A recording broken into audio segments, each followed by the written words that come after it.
শ্রী রামকৃষ্ণ যখন লীলা মাধুর্য পরিবেশন করছেন তখন ঠিক এইরকম ভক্তজন, যেমন আমরা সেই ঠাকুরের সেবাদ পদ্মে সমবেত হয়েছে, এইরকম ভক্তজন শ্রী রামকৃষ্ণকে এই জিজ্ঞাসা করেছিলেন। শ্রী রামকৃষ্ণকে এই প্রশ্ন করেছিলেন, ধর্মের যদি গ্লানি হয়, ধর্মের যদি গ্লানি হয় তাহলে আমরা সে ধর্মকে গ্রহণ করব কেন? ধর্ম যদি গ্লানি যুক্ত হয় তাহলে আমাদের জীবনে তার প্রাসঙ্গিকতা, অপরিহার্যতা, প্রয়োজনীয়তা কেন? খুব সঙ্গত প্রশ্ন, খুব খুব র্যাশনাল কোশ্চেন তারা শ্রী রামকৃষ্ণকে সেদিন করেছিলেন। যারা বিদ্বজ্জন, বরিষ্ঠগণ, অগ্রজগণ, বিশিষ্টজন, ওরা বলেন যে বাংলা সাহিত্য নয়, ছোট গল্পের, বিশ্ব সাহিত্যে ছোট গল্পের ক্ষেত্রে রাশিয়ার লিও টলস্টয় নাকি বিখ্যাত।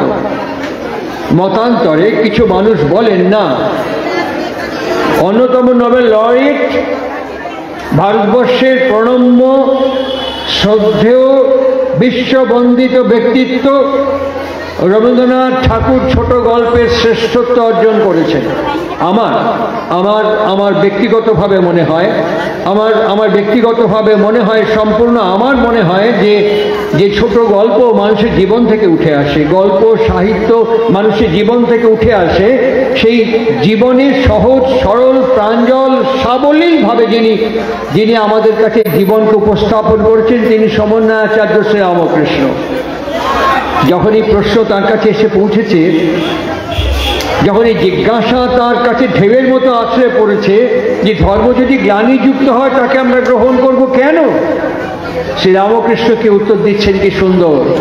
তিনি যে ঘরে, যে বাড়িতে বসে কথা বলছিলেন, সেই ঘরের ভেতর থেকে একটা সিঁড়ি ওপর দিকে উঠে গেছে ছাদের দিকে। শ্রী রামকৃষ্ণ ওই সিঁড়ির দিকে তাকালেন এবং যারা ওকে প্রশ্ন করছেন, জিজ্ঞাসা করছেন, ওদের দিকে তাকিয়ে বললেন, হ্যাঁ গো, তোমাদের ঘরের এই সিঁড়ি দিয়ে ছাদে যাওয়া যায়? সবাই বললেন, হ্যাঁ হ্যাঁ যাওয়া যায়, ছাদে যাওয়া যায়। একটু যাবো নাকি ছাদে? হ্যাঁ চলুন। ছাদের উপরে উঠে গেলেন। এই ছাদের উপরে উঠে গিয়ে ভক্তজন তাকে ঘিরে আছেন, উনি জিজ্ঞাসা করলেন, হ্যাঁ গো, বৃষ্টির জল শুদ্ধ না অশুদ্ধ? বৃষ্টির জল কি খাওয়া যায়? সবাই ভক্তজন সবাই বললেন, হ্যাঁ বৃষ্টির জল খুব শুদ্ধ, নিঃসন্দেহে খাওয়া যায়। উনি সবার কথা শুনলেন, শুনে ছাদের চারিদিকে দেখলেন, দেখে বললেন, বৃষ্টির জল আকাশ থেকেই ছাদের উপরে পড়ে, দেখো ছাদ থেকে নল নিচে নেমে গেছে, ওই বৃষ্টির জল নল দিয়ে নিচে নেমে যাচ্ছে। আমি যদি একটা পাত্র নিয়ে নিচে গিয়ে ওই নলের মুখে ধরে জল নিয়ে খাই, সে কি শুদ্ধ? সেই জল কি খাওয়া যায়? সবাই বললেন, না, ছাদ তো পরিষ্কার করা হয় না, ছাদ আবর্জনায় ভরে থাকে, নোংরা হয়ে থাকে, এই জল ছাদের ওপরে পড়লে পরে শুদ্ধ বিশুদ্ধ জল অশুদ্ধ হয়ে যাবে, ওইটি নল দিয়ে নামবে, ও জল খাওয়া যায় না ঠাকুর। ঠাকুর তখন বললেন, ধর্ম কখনো গ্লানিযুক্ত হয়নি গো। ধর্ম যেখানে ধারণ করে, যারা ধর্মকে ধারণ করে, যারা ধর্মকে বহন করে, যারা ধর্মকে পরিবেশন করে, সেইটি গ্লানিযুক্ত হয়ে যায়। আর সেইটি যখন গ্লানিযুক্ত হয়ে যায় তখন অবতারকে বারবার আগমনের প্রয়োজনীয়তা দেখা যায় অবতারের, তখন তার আবির্ভাবের প্রয়োজনীয়তা দেখা যায়। সেই কারণেই স্বয়ং শ্রীকৃষ্ণ, স্বয়ং পুরুষোত্তম শ্রী ভগবান নিজে মুখে বলেছিলেন, ধর্ম সংস্থাপনার্থায় সম্ভবামি যুগে যুগে। এই কারণেই তার বারবার যুগে যুগে আগমনের প্রয়োজন, আবির্ভাবের প্রয়োজন। কেন সে প্রয়োজন? কি সে প্রয়োজন? কি রকম সে প্রয়োজন? আমার মায়েরা আমার সামনে বসে আছেন, কিছু মানুষ চারপাশে দাঁড়িয়ে আমার কথা শুনছেন। আমরা এই গ্রন্থটি প্রায় সর্বত্র ভারতবর্ষে পাঠ করা হয়, তার নাম হচ্ছে শ্রীমদ্ ভাগবত। শ্রীমদ্ ভাগবত পাঠ হয় না, শ্রীমদ্ ভাগবত শোনেননি এমন মানুষ খুব কম আছে। প্রায় প্রত্যেকটি সময়, প্রত্যেক অঞ্চলে, প্রত্যেক বাড়িতে শ্রীমদ্ ভাগবত পাঠ হয়। তার মধ্যে একটা ছোট্ট লাইন আছে, ছোট্ট একটি শব্দ আছে। মহর্ষি ব্যাস গুরু পূর্ণিমা যাকে আশ্রয় করে আমরা উদযাপন করি গুরু পূর্ণিমা, মহর্ষি ব্যাস তার মধ্যে একটা ছোট্ট শ্লোক লিখেছেন। সে শ্লোকটি হচ্ছে সিদ্ধান্তস্থ হি অভদ্রাণী বিধোনতি। ভক্তজন জিজ্ঞাসা করছেন মহর্ষি ব্যাসকে, ব্যাসাসনে বসে আছেন, এর মানে কি? উনি বলছেন যে আমরা যে কাপড়টি, যে জামাটি গায়ে দিয়ে আছি, এতে কি করতে হয়? নোংরা হয়ে যাবে, কাচতে হয়। আমরা যে পাত্রে আহার করি এটো হয়ে যায়, তারপরে তো ভালো করে মাজতে হয়। যে বিছানায় রাত্রি যাপন করি, বাসি বিছানা ঝাড়তে হয়। যে ঘরে রাত্রি বাস করি সে ঘর সকালবেলা ঝাঁট দিয়ে মুছে পরিষ্কার করতে হয়, হয়তো? হ্যাঁ হয়। বলি আমি আমি আমার আমার আমার বাবার শরীর থেকে আমার মার শরীরে যখন গেছি, আমার মা আমাকে ধারণ করে, গ্রহণ করে, ধারণ করে, বহন করে আমার মা যখন আমাকে প্রসব করেছেন, সেই সময় থেকে এই সময়কাল পর্যন্ত, এই বয়সকাল পর্যন্ত আমি আমার মনকে কতবার ঝাড় দিয়েছি, মাজা ঘষা করেছি, পরিষ্কার করেছি। করেছি কি? তখন ভক্তজন চুপ করে আছে। করিনি, আমরা করি। এটি ভাগবতের কথা, বহু বছর আগের কথা। এখন 2023 সাল। এই 2023 সাল আর্য ভারতবর্ষের প্রাসঙ্গিকতা, প্রয়োজনীয়তা এবং অপরিহার্যতা এতই গুরুত্বপূর্ণ। 2023 সাল, এই 2023 সালের জানুয়ারির পটভূমিতে দাঁড়িয়ে থেকে আমরা একটা ছোট্ট জার্নালের নাম উচ্চারণ করতে পারি। সারা পৃথিবীর বিশিষ্টজন, বরিষ্ঠগণ, বিদ্বজ্জন, বিজ্ঞানীগণ যাকে স্যালুট করে, হ্যাটস অফ করে, অ্যাপ্রিসিয়েট করে, সেই পত্রিকার নাম হচ্ছে সায়েন্স এবং নেচার। এই পত্রিকায় একটা অদ্ভুত খবর বেরিয়েছে, অদ্ভুত খবর। সে খবরটি কি জানেন? শুনুন, আমি আপনাদের সাথে গল্প করি, কথা বলি, আপনারা আমার এই শব্দের পালকিতে চেপে চলুন, আমরা সেই জায়গাতে পৌঁছাই। জায়গাটা আমেরিকার পেনসিলভেনিয়া। আমেরিকার পেনসিলভেনিয়াতে নিউরো মেডিসিন ডিপার্টমেন্ট, নার্ভের চিকিৎসা হয়। সেখানে একটি মা এসছেন। মাটিকে যে ডক্টর চিকিৎসা করছেন তার নাম হচ্ছে ডক্টর নিও ওল্ডম্যান। এই ডক্টর নিও ওল্ডম্যান মাকে সমস্ত রকম চিকিৎসা করেছেন, তার সমস্ত রকম প্যাথোলজিক্যাল, ক্লিনিক্যাল, মেডিকেল পরীক্ষা হয়েছে। তার প্রবলেমটা কি জানেন? হাতটা এরকম করে তুলতে পারেন না, এই পর্যন্ত তুলেই হাতটা ওঠাতে পারেন না, হাতটা এখন তুলতে গেলে ব্যথা হয়। ডক্টর সব রকম পরীক্ষা করে দেখেছে, কোনো প্রবলেম নেই, তুলতে পারে কিন্তু তুলতে পারছে না। তার হাত তুলতে কোনো অসুবিধে নেই, সমস্ত রকম এক্সামিনেশন হয়েছে, হাতটা তুলতে পারেন কিন্তু হাতটা তুলতে পারছেন না। ভদ্রমহিলা এইটুকু তুলে বলছেন আমি আর তুলতে পারছি না, ব্যথা করছে। ডক্টর অনেক ভেবেছেন, ভাবার পরে তিনি ওই ভদ্রমহিলাকে 7 দিন ধরে কাউন্সেলিং করেছেন। 7 দিন কাউন্সেলিং করার পর বলছেন, ম্যাম আমরা আপনার জন্য, স্পেশালি আপনার জন্য, জার্মানিতে যারা ওষুধ তৈরি করে ম্যানুফ্যাকচারের কাছে আপনার হোল রিপোর্ট পাঠিয়ে দিয়েছি। ওরা আপনার জন্য একটা অ্যাম্পেল, একটা ইঞ্জেকশন অ্যাম্পেল ওরা চার্টার করে পাঠাচ্ছেন। ওইটি অমুক দিন অমুক সময় আপনার শরীরে আমরা প্রিক করব। ওরা আমাদের অ্যাসিওর করেছে, গ্যারান্টি দিয়েছে উইদিন 30 মিনিটস আপনি হাত তুলতে পারবেন। 7 দিন এই বিষয়টি ওই মাকে তারা বারবার করে বুঝিয়েছেন। 7 দিন বাদে ডক্টর নিও ওল্ডম্যান হসপিটালে এসছেন। এসে সিস্টারকে বলছে, সিস্টার ফ্রিজের থেকে একটা ডিস্টিল ওয়াটারের অ্যাম্পেল বার করো, জাস্ট জল, একটা ডিস্টিল ওয়াটারের অ্যাম্পেল বার করো। ওই জলটি নিয়ে কেটে সিরিঞ্জে ভরে ধীরে ধীরে ধীরে ধীরে ইন্টারমাস্কুলার প্রেক করে দিয়েছে। দিয়ে ঘড়ি ধরে 30 মিনিট অপেক্ষা করার পর যে ম্যাম হাত তুলুন, আস্তে আস্তে আস্তে আস্তে হাতটা তুলে ফেলেছে। ডক্টরকে জিজ্ঞাসা করা হচ্ছে, হাতটা তুলতে পারলো কি করে? হাতটা তুলতে পারলো কি করে? এতদিন তো তুলতে পারতো না, এখন তুলতে পারলো কি করে? ডক্টর তাকে বলল, আমি জাস্ট ওর মনকে এখান থেকে ওখানে ঘুরিয়ে দিয়েছি। একে বিজ্ঞানের ভাষায় বলা হয় প্লেসিবো এফেক্ট। প্লেসিবো এফেক্ট, এই স্থান থেকে এই স্থানে, এই জায়গা থেকে এই জায়গায় জাস্ট ঘুরিয়ে দিয়েছে কাউন্সেলিং করে। তাই এটা এর পক্ষে সম্ভবপর, এটা এর পক্ষে সম্ভবপর হয়েছে। ঠিক আরও একজন ডক্টর আরো একজন ডক্টর, ওর কাছে একটা শ্রমজীবী মানুষ, খেটে খাওয়া মানুষ, শ্রমজীবী মানুষ, হাতুড়ি, রেঞ্জ, স্ক্রুড্রাইভার এসব দিয়ে কাজ করে, শ্রমজীবী মানুষ। সে এসছে, ডাক্তার তাকে জিজ্ঞাসা করছে হোয়াট ইজ ইউর প্রবলেম। সে বলছে আমার একটাই প্রবলেম, আমি তো হাতুড়ি হাতুড়ি রেঞ্জ টেঞ্জ নিয়ে কাজ করি। ধরুন আমি ওখানে একটা জিনিস রিপেয়ার করছি, আমার সেলফে এইখানে আমার এক্ষুনি একটা স্ক্রুড্রাইভারের দরকার পড়লো, আমি ওইখান থেকে এইখানে আলমারিতে স্ক্রুড্রাইভার খুঁজতে খুঁজতে ভুলে গেলাম। কি ভুলে গেলাম জানেন? আমি কি করছিলাম? আমি যখন স্ক্রুড্রাইভার নিয়ে ওখানে গেলাম, এখান থেকে ওইটুকু যখন গেলাম ভুলে গেলাম আমি কি করছিলাম। আমি একদম ভুলে গেলাম আমি কি করছিলাম। আবার অনেকক্ষণ বাদে যখন মনে পড়লো, আবার একটা রেঞ্জ বা একটা প্লাস আনার জন্য আসলাম, তখন ভুলে গেলাম আমি কি জন্য এখানে এসেছি। This is my problem. Doctor কি প্রেসক্রিপশন করলো জানেন?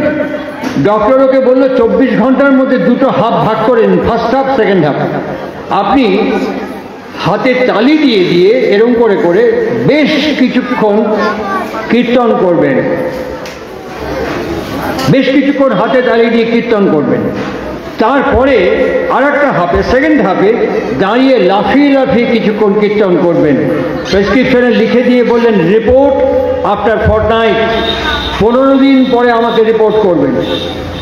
15 দিন পরে যখন সেই ভদ্রলোক এসছেন, বলে কেমন ফিল করছেন? বলে আগের থেকে অনেক বেটার, ভুলে যাওয়াটা কমে যাচ্ছে।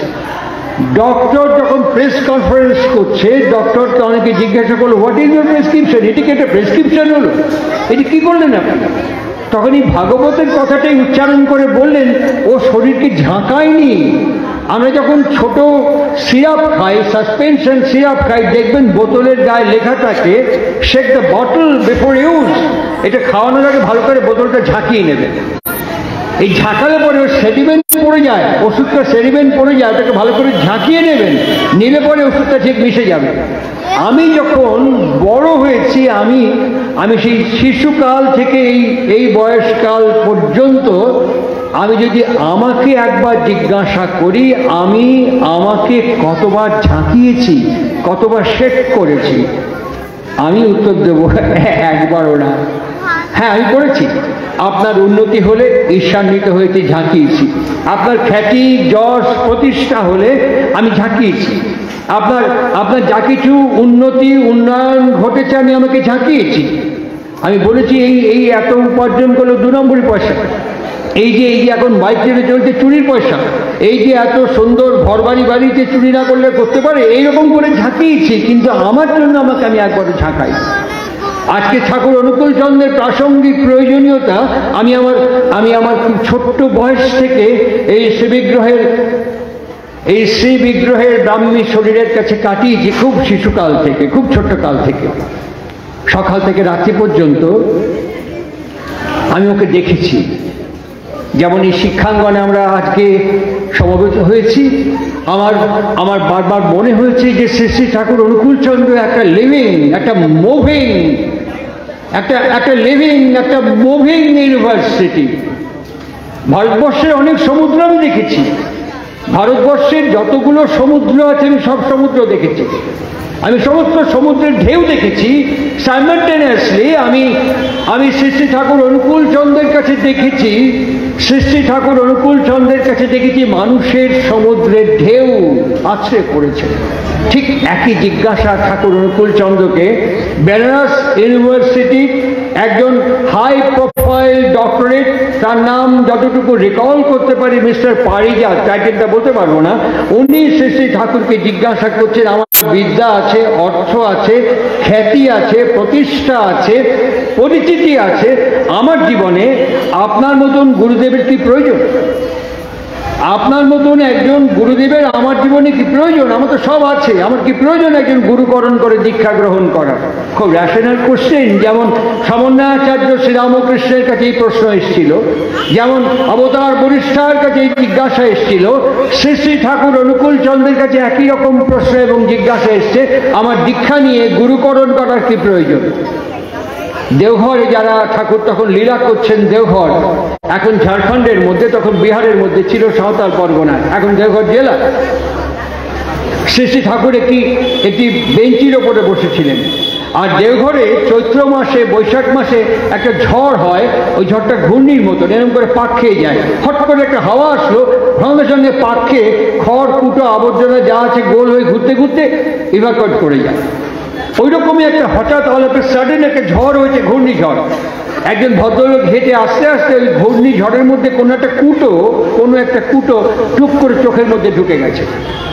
সে নিজে অনেক জল দিয়েছে, অনেকবার চেষ্টা করেছে, হাত দিয়ে খুঁটিতে কুটোটা বার করতে পারছে না, চোখের ভেতরে খচখচ করছে।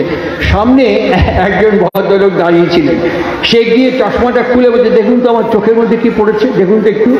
ঠাকুর ওই যে ভদ্রলোক প্রশ্ন করলেন ওকে দেখালেন, ওই দেখুন। কি সুন্দর উত্তর, ওই দেখুন। মানুষের চোখ সব দেখতে পায়, আপনার ঘরে কি হচ্ছে কান সব শুনতে পায়, আপনার ভেতরে সংসারে কি হচ্ছে সব এই চোখ দেখতে পায়। জগৎ এবং জীবনকে চোখ দেখতে পায়, কিন্তু এই চোখের মধ্যে যদি কুটো পড়ে চোখ আসে কুটোকে দেখতে পায় না। এই চোখ সব দেখে, সব দেখতে পায়, কিন্তু চোখে যখন কুটো পড়ে চোখ আসে কুটোকে খুঁজে বার করতে পারে না। তখন একটা মানুষের সাহায্যের প্রয়োজন হয়। দেখুন তো আমার চোখে কি পড়েছে, সামনের মানুষের সাহায্য গ্রহণ করতে হয়। একটা চোখের কুটো বার করবার জন্য যদি একটা মানুষের সাহায্যের প্রয়োজন হয়, তাহলে আমার জীবন, আমার সংসার, আমার বিনির্মাণ বিচলন কেমন হবে, তার জন্য কোনো সাহায্যের প্রয়োজন নেই, কোনো পরামর্শের প্রয়োজন নেই, কোনো ব্যক্তির প্রয়োজন নেই, কারো উপদেশের প্রয়োজন নেই। আমার ধারণা বিজ্ঞান এবং বিজ্ঞানী, শাস্ত্র এবং শাস্ত্রকার, এরা কেউ এই অবৈজ্ঞানিক বিষয়কে মানে না। কেমন সে বিষয়? শিক্ষাঙ্গনে দাঁড়িয়ে কথা বলছি, এই শিক্ষাঙ্গনে দাঁড়িয়ে কথা বলছি। এখন আমরা বয়স্ক শিক্ষাক্রম দেখছি, এখন আমরা স্কুল ছুট যারা তাদেরকে আবার ফিরিয়ে আনার চেষ্টা করছি, এখন আমরা মিড ডে মিল চালু করেছি, এখন আমরা অনেক রকমের ব্যবস্থা করছি স্কুলে যাতে কেউ ছেড়ে চলে না যায়, আবার যেন স্কুলে পড়াশোনা করে। ঠিক এইরকম ঠাকুর অনুকূলচন্দ্রের আবির্ভাব ভূমি এখন বাংলাদেশের পাবনা জেলার হিমায়তপুর। আমি সেখানে বহুবার গেছি। আমি যখন আজকে এই মঞ্চে আপনাদের সাথে সম্মিলিত হওয়ার জন্য আসছি, তখনই আমার কাছে ঢাকা থেকে ফোন আসলো, তখনই আগামী 7ই মার্চে দোল উৎসবে যাওয়ার আমন্ত্রণ। আগামী 27 তারিখে আমি বাংলাদেশের চট্টগ্রাম যাচ্ছি, আবার ফিরে আসবো। আবার আগামী 10ই ফেব্রুয়ারি আমি ঢাকা যাব, আবার ফিরে আসবো, আবার আমি পাবনা হিমায়তপুর যাব। এইখান থেকে আমাকে ঢাকার যে সম্পাদক, মহানগর শাখার সম্পাদক আমাকে ফোন করে বললেন, আপনি কোথায় আছেন? আমি বললাম ডোমজুর উৎসবে গেছি। আমাকে বললেন যে আপনি আমাদের বাংলাদেশ হিমায়তপুর, ঢাকা মহানগর এবং চট্টগ্রাম মহানগরের পক্ষ থেকে সবাইকে আমাদের আন্তরিক আনন্দিত জয়গুরু এবং শুভেচ্ছা জানাবেন। তার নাম প্রশান্ত নাথ। এইমাত্র আমাকে ফোন করলো যখন আমি আসছি। আমি আপনাদের তার পক্ষ থেকে, বাংলাদেশ সৎসঙ্গের পক্ষ থেকে আপনাদের সবাইকে সেই শুভেচ্ছা, ভালোবাসা, জয়গুরু তার পক্ষ থেকে জানিয়ে দিলাম। সেই হিমায়তপুর, সেই পাবনা হিমায়তপুর, এখন তো ঝাঁ চকচকে আশ্রম, তখন সেই সময় বেড়ার ঘর, খড়ের ঘর একটু করে নির্মাণযোগ্য শুরু হয়েছে। সেই সময়কালের কথা। শ্রী শ্রী ঠাকুর অনুকূলচন্দ্র, আপনারা যারা বসে আছেন বয়স্কা মা, এইরকমই একজন মা ঠাকুরের কাছে তার শিষ্যা হয়ে তার সেবা করতেন প্রত্যেক মুহূর্তে, অনেকের মতন। তার নাম হচ্ছে সরোজিনী ঘোষ। লেখাপড়া জানেন না, একদম লেখাপড়া জানেন না। ঠাকুর হঠাৎ সাডেন ওই সরোজিনী ঘোষ মাকে বলছেন, এই তুই লেখাপড়া করিস না কেন? আমি লেখাপড়া করবো কি, আমার বয়স হয়ে গেছে, বুড়ো হয়ে গেছে, এখন কি লেখাপড়া করবো? এখন কি লেখাপড়া করার সময়? শেখার শেষ আছে নাকি? শ্রীরামকৃষ্ণ এই কথাটি বলেছিলেন, যতকাল বাঁচি ততকাল শিখি। শেখার কোনো শেষ নেই। একটা জানোয়ারের কাছ থেকে শেখা যায়, একটা পিঁপড়ের কাছ থেকে শেখা যায় কি শৃঙ্খলা, কি নিয়মানুবর্তিতা, কি অনুশীলন পর্ব একটা পিঁপড়ের শাড়ি থেকে শেখা যায়। আমাকে যদি লাইন দিয়ে যেতে হয়, ধাক্কাধাক্কি মারামারি হয়, পিঁপড়ের শাড়ির মধ্যে কোনো ধাক্কাধাক্কি মারামারি মিছিলে গন্ডগোল দেখবেন না। আমাদের মধ্যে গন্ডগোল হয়, আমরা শিক্ষিত মানুষ, আমাদের লাইন দিতে বললে আমরা গন্ডগোল করি। পিঁপড়ের শাড়ির মধ্যে কোনো গন্ডগোল বিশৃঙ্খলা দেখবে না। আমাদের জন্য পুলিশ লাগে, পিঁপড়ের সারিবদ্ধতার মধ্যে কোনো পুলিশ নেই, অটোমেটিক্যালি সারিবদ্ধভাবে হেঁটে যাচ্ছে। শেখার কোনো শেষ নেই, শেখার কোনো শেষ নেই। যতকাল বাঁচি ততকাল শিখি। এই আমি টাটানগর গেছি, যে বাড়িতে গেছি সে বাড়িতে গিয়ে সেই ভদ্রলোক আমার খুব প্রিয়, আমি কেমন আছো, ভালো আছি। তার বউকে বললাম তুমি কেমন আছো, ভালো আছি। ওর বাচ্চাটাকে বললাম কিরে তুই কেমন আছিস, বাচ্চাটা আমার দিকে পা থেকে মাথা পর্যন্ত থেকে গম্ভীর হয়ে ঘরে চলে গেল। আমি ওকে বললাম উত্তর দিল না কেন? সে গম্ভীর আমাকে কি বললো জানেন? বললো আমার বাবাকে তুমি বললে, আমার মাকে তুমি বললে, আমাকে তুমি বললে কেন? আমি হাত জোর করে বললাম সরি প্লিজ, আমি ক্ষমা চাইছি, আমার অন্যায় হয়ে গেছে। তারপর থেকে আমি যত বাচ্চা ওদেরকে আপনি করে বলি, কেন অহং এমন একটা জিনিস, ছোট্ট শিশু হলে কি হবে, তার মধ্যে একটা আভিজাত্য ঐতিহ্য এবং অহংকার আছে, ও তার মর্যাদা এবং সম্মান চায়। সুতরাং মানুষকে সম্মান দিয়ে কথা বলার শেখাটা আমি শিখেছি ওই বাচ্চাটির কাছ থেকে। আমি বাচ্চাদের আপনি করে কথা বলি, ঠিক শেখার কোনো শেষ নেই। ঠাকুর সরোজিনী ঘোষকে বলছেন তুই লেখাপড়া শিখবি না? আমাদের এখানে পঞ্চানন সরকার মাস্টারমশাই আছেন। এই পঞ্চানন সরকার তিনি বাগেরহাট পিসি কলেজের ফিলসফির প্রফেসর ছিলেন। আমি 1975 পর্যন্ত ওনার সঙ্গে কাটিয়েছি, তারপর চলে গেছে, দেহতে আর নেই। হি ওয়াজ এ লিভিং লিজেন্ড। কি জানতেন না? একদিকে অ্যাস্ট্রোনমি, একদিকে অ্যাস্ট্রোলজি, একদিকে ম্যাথামেটিক্স, একদিকে ফিজিক্স, একদিকে ফিলসফি, কি না জানতেন। হি ওয়াজ এ লিভিং লিজেন্ড। সেই পঞ্চানন সরকারকে ঠাকুর বললেন যে পঞ্চানন্দা আপনি সরোজিনীকে লেখাপড়া শেখাবেন, সরোজিনীকে লেখাপড়া শেখাবেন। আর সরোজিনী আশ্রমে দিনভর কাজ করার পর, এখন তো স্কুলে একটা টাইম আছে, কিন্তু ঠাকুরের স্কুলে নাম ছিল তপোবন বিদ্যালয়। এই তপোবন বিদ্যালয়ে কোনো সময় ছিল না, দিনে দুপুরে রাত্রে সকালে বিভিন্ন সময় ক্লাস হতো। আর ক্লাস ঘর ছিল না এরকম, মাঠের মধ্যে গাছের গায়ে ব্ল্যাকবোর্ড দিয়ে ক্লাস হতো, মাঠের মধ্যে সব বসে ক্লাস করতেন। সেই ক্লাসে সরোজিনী ঘোষকে অঙ্ক শেখাচ্ছেন অধ্যাপক পঞ্চানন সরকার। যখন শেখেন, যখন বোঝেন। তারপরে যখন পরের দিন জিজ্ঞেস করতেন সরোজিনী তোমাকে যে আমি জ্যামিতির লম্ব শিখিয়েছি তোমার মনে আছে? বলো দেখুন মাস্টারমশাই, আপনি যখন শেখান, যখন আপনি আমাদেরকে বোঝান ততক্ষণ মনে থাকে। তারপরে কি? তারপরে তো গিয়ে সংসারের কাজ, আশ্রমের কাজ, নানান রকমের কাজ। আর যখন আমি সময় পাই বিছনায় গিয়ে রাত্রিবেলা শুই, তখন আর বেশিক্ষণ লম্বা হয়ে থাকতে পারে না, বিছনা পেলি ফট করে কাজ হয়ে শুয়ে পড়ে গেল। আমি ওকে ক্রমাগত জ্যামিতির লম্ব দেখছি, আমাকে বলতে চলার সাথী। ঠাকুরের বাণী গ্রন্থ বইটির নাম হচ্ছে চলার সাথী। ওর মধ্যে একটি বাণী আছে বুঝাইবার পথ, ওর মধ্যে একটা বাণী আছে বুঝাইবার পথ। আমি যে প্লেনে আছি, আমি যে স্টেজে আছি, আমি যদি এইখান থেকে আরেকজনকে বোঝাতে যাই ভুল হয়ে যাবে, একদম ভুল হয়ে যাবে। যাকে বোঝাতে চাইছি তার স্তরে নেমে এসে তার মতন করে আমাকে সেইটি বোঝাতে হবে, তবে সে বুঝতে পারবে। একটি মা তার ছেলেকে বারণ করছেন এরকম করো না, এক্ষুনি ও চোখ বড় বড় করছিল, ছেলেকে লাফালাফি করছিল। এই যে বসে আছে আমার সামনে, এরকম বড় বড় চোখ করেছে, চোখ করে বলছেন লাফালাফি করো না। এইমাত্র এই কিছুক্ষণ আগে আমি কথা বলতে বলতে দেখলাম। সুতরাং এই যে আমরা ছেলেপুলেকে শাসন করি, শাসন যখন শোনে না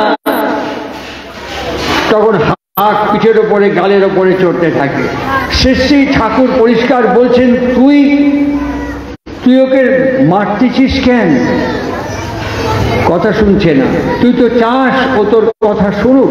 হ্যাঁ, তোর শাসন কি জন্য? ওকে সংশোধন করার জন্য। হ্যাঁ, তা মারলে কি সংশোধন হবে? বকলে কি সংশোধন হবে? ও কেন করছে, কি জন্য করছে, কি কারণে করছে, কি উদ্দেশ্যে করছে, এই কজ আর রিজন এটা যদি বুঝতে, ধরতে, অনুভব করতে না পারি, তাহলে ওর স্তরে আমি নেমে যেতে পারবো না। ওর মতন করে ওকে বোঝাতে হবে। মানুষের জীবনে দুটো জিনিস আছে, কি? জানোয়ারের মধ্যেও আছে, মানুষের মধ্যেও আছে। কি? Emotion and sentiment. এই দুটো জিনিস আছে, ইমোশন এবং সেন্টিমেন্ট। এই দুটো জিনিস জানোয়ারের মধ্যেও আছে। একটা রাস্তার কুকুরকে এক্ষুনি একটা রাস্তার কুকুরকে এরকম করে পিঠে হাত ধরে গায়ে ফুটিয়ে দিন, ও সুরসুর করে লেজ নাচটা আপনার কাছে আসবে। ওর সেন্টিমেন্ট বুঝিয়ে দেবে এই লোকটা আমাকে ভালোবাসছে। একটা গরুর গলায় এরকম করে কিছুক্ষণ হাত দিন, গরু গলাটা বাড়িয়ে দেবে। একটা ইতর নিকৃষ্ট জানোয়ার, ও বুঝতে পারবে এই লোকটা আমাকে আদর করছে। একটা কুকুরকে ঢিল মারুন, ঠিক করে তাকিয়ে গিয়েও আপনার দিকে বারবার তাকাবে আর লেজ গুটিয়ে পালাবে, বিরক্ত হবে। ওর সেন্টিমেন্টও যেমন আছে, ওর ইমোশনও তেমন আছে। মানুষেরও আছে, মানুষেরও আছে, মানুষের ইমোশন এবং সেন্টিমেন্ট আছে, কিন্তু আমি ওই ইমোশন এবং সেন্টিমেন্টকে বুঝতে পারি না। শ্রী ঠাকুর বলছেন মায়েদের কাছে এইটি হচ্ছে ব্রহ্মাস্ত্র। আপনারা মহাভারত পড়েছেন, দ্রৌপদীর 5টি ছেলে যখন ঘুমোচ্ছে তখন দ্রোণাচার্যের পুত্র অশ্বত্থামা কি ছুঁড়েছিল জানেন? ব্রহ্মাস্ত্র। এই ব্রহ্মাস্ত্র যখন ছুঁড়েছিল, অভিমন্যুর স্ত্রী উত্তরার গর্ভে তখন পরীক্ষিত। এই পরীক্ষিতকে নিধন করার জন্য অশ্বত্থামা ব্রহ্মাস্ত্র উত্তরার গর্ভে গিয়ে আঘাত করাতে একমাত্র শ্রীকৃষ্ণ পুরুষোত্তমের কৃপা, করুণা, দয়া এবং দাক্ষিণ্যে ওই পরীক্ষায় উত্তীর্ণ হয়েছিল বলে তার নাম পরীক্ষিত। অশ্বত্থামা ওই ব্রহ্মাস্ত্রটি প্রয়োগ করেছিলেন। মায়েদের হাতেও একটা ব্রহ্মাস্ত্র আছে, সেটা কি জানেন? ইমোশন এবং সেন্টিমেন্ট। শুধু মারলে ছেলে মানুষ হয় না। আমি একটা পাপ করেছি, একটা অন্যায় করেছি, 2-4টে মারলেন, আমি বুঝলাম এই পাপের জন্য এতগুলো কিল, এতগুলো চর, এতগুলো কানমলা, এতগুলো ধমক। আর এর চেয়ে যদি বেশি অন্যায় করি, বেশি ভুল করি, বেশি পাপ করি, এর ডবল হবে, এর চেয়ে বেশি হলে ট্রিপল হবে। সুতরাং ছেলে মেয়ে সন্তান ঘ্যাঁচড়া হয়ে যায়, ঘ্যাঁচড়া হয়ে যায়, বুড়া আঙুল দেখিয়ে দেয়। শেষকালে বলেন আমি তোকে মা বলে মানি না, কি করবি? আমার ছেলে যদি আমাকে বলে এই আমি না তোকে বাপ বলে মানি না, আমি কি করতে পারি বলুন? আমাকে যদি এক্ষুনি বলে আমি ডোমজুর থানায় গিয়ে কমপ্লেন লজ করতে পারি, পুলিশের সাহায্য নিয়ে ছেলেকে আমি লকআপে ঢুকিয়ে দিতে পারি, আর কি করতে পারি? এর বেশি ক্ষমতা আমার নেই। কিন্তু আমি ওকে এটা করতে পারি না, আমি ওকে এটা করতে পারি না। কেন পারি না? আমি ওর সেন্টিমেন্ট বুঝতে পারি না, আমি ওর ইমোশন বুঝতে পারি না। তার মানে এটা বুঝতে কোনো অসুবিধা হয় না। এই স্কুল থেকে যখন বছর শেষে পরীক্ষা দিয়ে সার্টিফিকেট পাবো, আমি তখন এই ক্লাসে পাশ করলাম, এই ক্লাসে পাশ করলাম। আমি একটি পুরুষ, আমি যখন বিয়ে করলাম, আমি যখন বাবা হলাম, আমাকে সার্টিফিকেট কে দেবে? আমি বাবা। কুকুর বাবা হচ্ছে, গরু বাবা হচ্ছে, ছাগল ভেড়া পাঠা বাবা হচ্ছে, আমি বাবা হচ্ছি, একই বাবা। গরু বাবা, কুকুর বাবা, ছাগল বাবা, প্রলয় মজুমদার বাবা, একই বাবা। তাহলে বাবা হওয়া একটা কোয়ালিফিকেশন, মা হওয়া একটা কোয়ালিফিকেশন। এই বাবা কি করে হতে হয়, মা কি করে হতে হয়, এই সার্টিফিকেট আমাকে কে দেবে? চোখে কুটো পড়ে গেছে। আজকে আমরা কেলেঙ্কারি দেখছি, টিভি খুললে পরেই দেখবেন এখানে এত লক্ষ, ওখানে অত লক্ষ, সেখানে এত লক্ষ। আর পলিটিক্যাল পার্টি ওর দোষ দিচ্ছে, ও তার দোষ ঝাঁকাচ্ছে, প্রত্যেকেই ঝাঁকাচ্ছে। কিন্তু এই ঝাঁকুনিতে আমরা অর্থ কেলেঙ্কারি, চাকরি কেলেঙ্কারি, দুর্নীতি কেলেঙ্কারি অনেক কিছু দেখছি। মানুষ যে কেলেঙ্কারি হয়ে যাচ্ছে, মানুষের জনন কেলেঙ্কারি হয়ে যাচ্ছে, মানুষের বিবাহ কেলেঙ্কারি হয়ে যাচ্ছে, মানুষের পৃথিবীতে আগমন অবতরণ কেলেঙ্কারি হয়ে যাচ্ছে, সেই দিকে আমাদের চোখ যাচ্ছে না। আজকে যেই ডোমজুর আমার সতীর্থায় উৎসব করছেন, এখানে কোনো নিউজ চ্যানেল আসবে না, কোনো নিউজ চ্যানেল, কোনো পেপার, কোনো প্রেস এখানে অ্যাটেন্ড করবে না। আপনি খবর দিন, প্রত্যেকটি ইলেকট্রনিক মিডিয়াকে খবর দিন, কেউ এতে কভারেজ করতে আসবে না। এখানে যদি কেলেঙ্কারি হয়, ধর্ষণ হয়, এখনই দেখবেন অভিযান লেগে যাবে, পরপর সব চ্যানেল হাজির হয়ে যাবে। এখানে খুন হয়েছে, এখানে ধর্ষণ হয়েছে, এখানে ডাকাতি হয়েছে, সব হাজির হয়ে যাবে, এগুলো খবর। কিন্তু কি করে মানুষ নির্মাণ হয়, কি করে জীবন বিচরণ হয়, বিনির্মাণ হয়, এগুলো আমাদের কাছে খবর নয়। এই ইউলো জার্নালিজম মানুষকে ক্রমান্বয়ে ধীরে ধীরে জাহান নামের দিকে নিয়ে যাচ্ছে। আমার কথা বলছি না, বিশ্ব স্বাস্থ্য সংস্থা। আমি গত 29শে ডিসেম্বর রামকৃষ্ণ মিশনের গোলপার্ক কালচারাল ইনস্টিটিউশনে ছিলাম। স্বামী সুপর্ণানন্দ মহারাজ ছিলেন, শীর্ষেন্দু মুখোপাধ্যায় ছিলেন, আমি ছিলাম এই কালচারাল ইনস্টিটিউশনে। সেখানে একটা পাওয়ার পয়েন্ট প্রেজেন্টেশন দেখালো, বিশ্ব স্বাস্থ্য সংস্থার একটা রিপোর্ট দেখালো। কি দেখালো জানেন? যেখানে রাজনৈতিক হিংসা খুব প্রবল, যেখানে রাজনৈতিক হিংসা খুব প্রবল, সেই অঞ্চলে পারিবারিক হিংসাও প্রবল। আর যেখানে পারিবারিক হিংসা খুব প্রবল, সেখানে রাজনৈতিক হিংসাও প্রবল।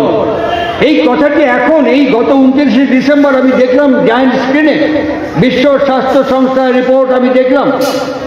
ঠিক এই কথাটি আমরা যার শ্রীপাদপদ্মে সমবেত হয়েছে শ্রী শ্রী ঠাকুর অনুকূল চন্দ্র, তিনি ওই পাবনা হিমায়তপুরে আবির্ভূত দেওঘরের লীলাভূমি থেকে উচ্চারণ করছেন।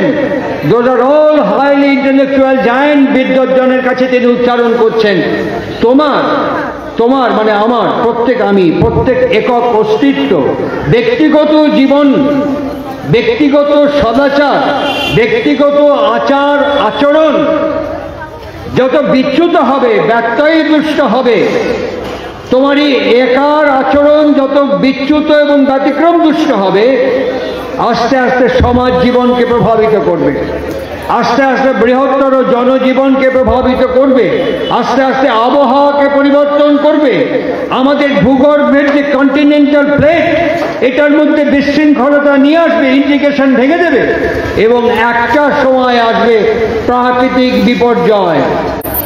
আপনারা টিভি খুলেছেন, কিছুদিন আগে, দুদিন আগে টিভি দেখেছেন, যোশীমঠ, উত্তরাখণ্ডের যোশীমঠ, কতগুলো বাড়িতে, 600-র ওপরে বাড়িতে ফাটল দেখা দিয়েছে। ভারতবর্ষের ভূবিজ্ঞানী যারা, তারা গবেষণা করে তদন্ত করে বলে দিলেন, এই উত্তরাখণ্ডের কিছুদিন আগে কেদারে ধস নামলো, সামনে তুষারপাতের আশঙ্কা করছে, ওরা বললো যোশীমঠ টিকবে কিনা সন্দেহ। কেন? বেআইনি নির্মাণ হয়েছে, মানুষ প্রকৃতির উপরে অত্যাচার করেছে, মানুষ ভূগর্ভ থেকে একটার পর একটা হাই রাইজ ফ্ল্যাট হচ্ছে, সাবমার্সিবল পাম্প দিয়ে আমরা জলকে টেনে বার করে নিয়ে আসছি মাটির স্তর থেকে। কি হচ্ছে? এই মাটির স্তর থেকে জলকে টেনে বার করে ওপরে নিয়ে যাচ্ছি, কন্টিনেন্টাল প্লেটের ইন্টিগ্রেশন নষ্ট হয়ে যাচ্ছে, ভূগর্ভের সমন্বয়কে হারিয়ে যাচ্ছে। কে করছে? আমি করছি। আমারই মতন দুহাত, দুপা, দুচোখ, দু কানওয়ালা একটা মানুষ, আমার মেধা, আমার বুদ্ধি, আমার বিদ্যা, আমার প্রাযুক্তিক প্রাচুর্যকে প্রয়োগ করে আমি জলকে টেনে নিয়ে আসছি। আমাকে লেখাপড়া শিখিয়েছে কি আমার বাবা? আর আমি এই বিদ্যা এই স্কুল থেকে পাইনি। এই স্কুলে আমার মতন ছেলে ভর্তি হবে, কিন্তু ওই বিদ্যা অর্জন করতে গেলে পরে অনেক নামি দামি স্কুল থেকে অর্জন করতে হবে। আর এই বিদ্যা, বুদ্ধি, মেধা এবং ধী দিয়ে আমি আমার সমাজ, আমার রাষ্ট্র, আমার দেশ, আমার জাতি, একে সুরক্ষা করছি না ভয়ঙ্কর বিপর্যয়ের মুখে ঠেলে দিচ্ছি। সিদ্ধান্ত তো আমাকে গ্রহণ করতে হবে। ঠাকুর অনুকূল চন্দ্রের প্রাসঙ্গিক প্রয়োজনীয়তা কোথায়? বইটির নাম হচ্ছে আচারচর্যা, 2টি খণ্ড। এই 2টি খণ্ডের মধ্যে শ্রী শ্রী ঠাকুর অনুকূল চন্দ্র পরিষ্কার ভাষায় বলছেন, যা খুশি তাই করবে তুমি, যা খুশি তাই করবে তুমি, তা কিন্তু চলবে না। ভালো ছাড়া মন্দ করলে পরিস্থিতি ছাড়বে না। এটা আমাদের বুঝতে কোনো অসুবিধা হয় না। এখন পরিষ্কার বুঝতে পারছি শ্রী শ্রী ঠাকুর অনুকূল চন্দ্রের প্রাসঙ্গিক, অপরিহার্য এবং অনিবার্য আমার জীবনে কতখানি প্রয়োজন। I am not salesman of Shri Shri Thakur Anukul চন্দ্র। আমি সৎসঙ্গের হকারি করতে আসিনি, আমি ঠাকুর অনুকূল চন্দ্রের দালালি করতে আসিনি, আমি ঠাকুর অনুকূল চন্দ্রের ফেরিওয়ালা হয়ে ঠাকুরকে বিক্রি করতে আসিনি। আমি সত্য উদ্ঘাটন করতে এসেছি, পরিস্থিতি বর্ণন করতে এসেছি। আজকালকার যে সিচুয়েশন, সিনারিও, যে ফেনোমেনন আমি আপনাদের কাছে প্রকাশ্যে তুলে ধরছি, সিদ্ধান্ত আমার। আমি কি করব কি করব না সে সিদ্ধান্ত আমার। সেই সিদ্ধান্ত ঠাকুর অনুকূল চন্দ্র, পঞ্চানন সরকার, দ্য লিভিং লিজেন্ড, তাকে তিনি বলছেন এটা আপনার দোষ, ওকে আপনি জ্যামিতির লম্ব বোঝাতে পারছেন না। আমরা বুঝতে পারি না, বিদ্যা হলেই সব বোঝানো সম্ভব নয়। বিদ্যা কথাটাকে ঠাকুর ভাগ করে দিয়েছেন। আমরা জানি ঠাকুর অনুকূল চন্দ্রের 4খানা ডিকশনারি আছে। সেই ডিকশনারি সব বাংলা নিয়ে ঠাকুর যে শব্দগুলো ব্যবহার করেছেন, শ্রী শ্রী ঠাকুর অনুকূল চন্দ্র যে শব্দগুলো প্রয়োগ করেছেন, তাকে বিশ্লেষণ করবার জন্য 4খানা ডিকশনারি হয়েছে। একটার নাম ধাতু দীপনী, একটার নাম ধাতু কৌমুদী, একটার নাম বাগর্থ দীপিকা, আর একটার নাম শব্দ রত্নঘোষ। এই 4টে ডিকশনারি শুধু অনলি ফর শ্রী শ্রী ঠাকুর অনুকূল চন্দ্রের শব্দকে বিশ্লেষণ করবার জন্য। আমরা জানি প্রাচ্যে ভারতবর্ষে আমার এই মুহূর্ত পর্যন্ত, এই 8ই জানুয়ারি 2023 পর্যন্ত আমার জানা নেই ভারতবর্ষের কোনো মানুষের জন্য 4খানা ডিকশনারি তৈরি হয়েছে। তার শব্দকে বিশ্লেষণ করবার জন্য। হ্যাঁ, বিদেশে জানি, পাশ্চাত্য দেশে জানি, হোমার, উইলিয়াম শেক্সপিয়ার, এলফিনস্টোন, এরকম কয়েকজন মানুষ তাদের শব্দ ব্যাখ্যা করার জন্য, বিশ্লেষণ করবার জন্য কিছু ডিকশনারি তৈরি হয়েছে। প্রাচ্যে ভারতবর্ষে আমার জানা নেই। বিদ্যা থাকলেই হয় না। ঠাকুর অনুকূল চন্দ্র বলছে বিদ্যা মানে কি জানো? বিদ্যমানতা, হাউ টু এক্সিস্ট, আমি কি করে থাকবো, হাউ টু এক্সিস্ট, আমি কি করে বাঁচবো, হাউ টু লিভ, আমি কি করে বাঁচবো, হাউ টু এক্সিস্ট, আমি কি করে আমার অস্তিত্বকে বজায় রাখবো, এর নাম বিদ্যা। শুধু একগুচ্ছ শব্দ মাথার মধ্যে রাখলেই বিদ্যা হয় না। পঞ্চানন সরকারকে ঠাকুর অনুকূল চন্দ্র বোঝাচ্ছেন এটা আপনার দোষ। আপনি একটা কাজ করুন, একটা ব্ল্যাকবোর্ড, একটা চক নিয়ে আসুন, নিয়ে এসে গাছের গায়ে লাগিয়ে দিলেন। সরজনীকে ডাক দিয়ে নিয়ে আসুন। সরজনী এসে একটু মোটাসোটা চেহারা, তিনি এসে ওখানে ধূপ করে বসলেন। ঠাকুর ঝুঁকে বলছেন তুই নাকি লম্ব বুঝতে পারিস না? হ্যাঁ, কি করে বুঝবো বলুন? ওই আমাকে ওরকম করে জ্যামিতির মতন ব্ল্যাকবোর্ডের স্যার বুঝিয়ে দেয়, আমি পড়ি, বাড়িতে গিয়ে বিছনা পেলে কাত হয়ে শুয়ে পড়ি, লম্বা হয়ে থাকতে পারি না, কাত হয়ে যায়, কী করে লম্ব বুঝবো? ঠাকুর অনেকক্ষণ চুপ করে থেকে কি অদ্ভুত, তিনি বলছেন বাটনা বাটতে পারিস? বলে হ্যাঁ। আরে মেয়ে মানুষ, সংসার করি, আশ্রমে কাজ করি, বাটনা বাটতে পারবো না? বাটনা তো রোজ বাটতে হয় দুবেলা। দেখুন না আঙুলগুলো কেরম হয়ে গেছে। এখন অবশ্য মায়েরা বাটনা বাটে না, এই ম্যানিকিওর প্যাডিকিওর করে তো, এখন আর বাটনা বাটে না। টেস্ট করে চাপিয়ে দিল, ঘুর করে ঘুরলো, ফাট করে নেমে গেল, বাটি থেকে উপুট করে দিল, বাটনা বাটা উঠে গেছে। এখন আর আমাদের এই সোডা, রিঠে এইসব দিয়ে কাছাকাছি এখন আর নেই। মেশিনে জাম্প করে দিলাম, ট্রেক করলাম, ঘুরলো, ড্রাই হলো, মেশিন থেকে বেরিয়ে গেল, একদম স্ত্রী মারলাম, পরে চলে গেল। এখন অনেক সুবিধা হয়ে গেছে, এখন আর ওসব নেই। সুতরাং বাটনা বাটতে বাটতে দেখুন না আঙুলের চেহারা কি হয়েছে। ঠাকুর ওটা দেখার পরে পঞ্চানন সরকারকে বলছেন ও তো বাটনা বাটতে পারে, আপনি লম্ব বোঝাতে পারলেন না। আরে বাটনা বাটার সঙ্গে লম্বের কি সম্পর্ক? শিলনোড়ার সঙ্গে লম্বের কি সম্পর্ক? ঠাকুর বলছেন সম্পর্ক আছে। জানেন পঞ্চাননদা, জগৎ এবং জীবন বিচ্ছিন্ন নয়। এই জগৎ এবং জীবন একটা অচ্ছিন্ন পরম্পরা, একে দেখার মতন চোখ চাই। আমাদের আর্য ঋষিরা কি বলেছিলেন জানেন? দেখাটা দুরকম, দেখাটা দু রকম। আমার মায়েরা বসে আছেন, ঠাকুর অনুকূল চন্দ্র বলছেন পুরুষ মানুষ দুজনের কাছে মিথ্যে কথা বললেও গোপন রাখতে পারে না। কে জানেন? একটা হচ্ছে গর্ভধারিণী, একটা হচ্ছে গর্ভধারিণী, আরেকটি হচ্ছে সহধর্মিণী। সে এক বাড়িতে জন্মেছে, বড় হয়েছে, মানুষ হয়েছে, আর আরেকজনের কাছে জীবনকে নিবেদন এবং সমর্পণ করেছে। এর কাছে লুকোনো যায় না, এর কাছে ফাঁকি দেওয়া যায় না, এর কাছে মিথ্যে কথা বলা যায়, গোপন করা যায়, কিন্তু একটা সময় ধরা পড়ে যায়। ইহজীবনের সমস্ত তুমি যদিদং হৃদয়ং তব তদস্তু হৃদয়ং মম, আমার সমস্ত জীবন, মন, প্রাণ আমি তোমার কাছে সমর্পণ করে তোমাকে অস্তিত্ব, অবলম্বন, আশ্রয় বলে আমি তোমাকে আমার জীবনে স্বীকার করেছি। তোমার তোমার তোমার কুল, বংশ, তার স্মারককে আমার গর্ভে ধারণ করে, ভূমিষ্ঠ করে, বড় করে তুলেছি। আমার কাছে গোপন করা যায় না। আমি তোমার অর্ধাঙ্গিনী, আমি তোমার সহধর্মিনী। শ্রী ঠাকুর অনুকূল চন্দ্র পরিষ্কার ভাষায় বলতেন স্ত্রীকে জানো, বউকে জানো, চিন্ময়ী মা। এই বউ, এই স্ত্রী হচ্ছে তোমার জীবনের চিন্ময়ী মা। যদি ঘরে সুখ শান্তি বজায় রাখতে চাও তাহলে স্ত্রীকে যত্ন করো, স্ত্রীকে সন্তুষ্ট রাখো, সে তোমার আদ্যা শক্তি, সে তোমাকে শক্তি প্রেরণ করবে। এই দুজনের কাছে গোপন করা যায় না, এই দুজনের কাছে মিথ্যে বলা যায় না। ধরা পড়ে যায়, মিথ্যে বলা যায়, কিন্তু আড়াল করে রাখা যায় না। ঠিক এইরকম ওই আদ্যা শক্তি সরোজিনী ওখানে বসে আছেন। এই বিদ্যা মানে বিদ্যমানতা, how to exist, how to live. Thakur Anukul Chandra বলছেন জগৎ এবং জীবনের সম্পর্ক অচ্ছিন্ন, অচ্ছেদ্য, পরস্পর পরস্পরের সঙ্গে কোরিলেটেড। একটা শিল নোড়া নিয়ে আসতে বলল। পঞ্চানন সরকার আনন্দবাজার থেকে একটা শিলা নোড়া নিয়ে আসলো। সরোজিনীর দিকে তাকিয়ে বলছে, সরোজিনী তুই তো বাটনা বাটতে পারিস? বলে হ্যাঁ, বাটনা বাট। এরকম করে নোড়াটা শিলের ওপরে দিয়ে ঘষতে ঘষতে নোড়াটা খাড়া করে এরকম করে মশলাটা কাচিয়ে নিচ্ছে। যে নোড়াটা শিলের ওপরে খাড়া করেছেন, ঠাকুর বলছেন থাম, ওই রকম করে রাখ। ঠাকুর বেঞ্চের দিকে উঠে পঞ্চানন সরকারের কাছে গিয়ে বলছে এবার লম্ব বুঝিয়ে দিই। কি করে বোঝাবো? কেন? শিল একটা সরল রেখা, তারপরে নোড়া আর একটা সরল রেখা, দুদিকে যে কোণ উৎপন্ন হলো, বোঝাতে পারবেন না। 55 সরকার বুঝিয়ে দিল। বোঝানোর পরেই শ্রী ঠাকুর সরোজিনীর দিকে তাকিয়ে বলছে, ক্যারে সরোজিনী, এখন কি লম্বল কাঠ হয়ে যাবে না লম্বাই থাকবে? বলে কি বলেন, শির আর নোড়া হাতে পড়লে বাটনা বাটতে গেলেই লম্ব খাড়া হয়ে যাবে, মাথাও সেট করে যাবে, এই আর জীবনে কোনোদিন আমার ভুল হবে না। ঠাকুর বললেন, দেখলেন শিক্ষা কত সহজ, এক মুহূর্তে বুঝিয়ে দেওয়া সম্ভবপর হয়। দেখলেন শিক্ষা কত সহজ, ওর জীবনের সঙ্গে আচরণের সঙ্গে বাণীর সঙ্গে কোনো পার্থক্য নেই। চলার সাথীর মধ্যে বললেন বুঝাইবার পথ, কেমন করে বুঝাতে হয়। মার 4টি ছেলে, সন্তোষ, সুরেশ, খোকন, আরেকজনের নাম ভুলে গেছে। তার নাম হচ্ছে কালীষষ্ঠী, ভালো নাম হচ্ছে সুভাষিনী রায়। ঠাকুর কালীষষ্ঠী বলে ডাকতেন। তার এই এতগুলো ছেলের মধ্যে একটি ছেলে সুরেশ, তার মাথা একটু গরম, খারাপ।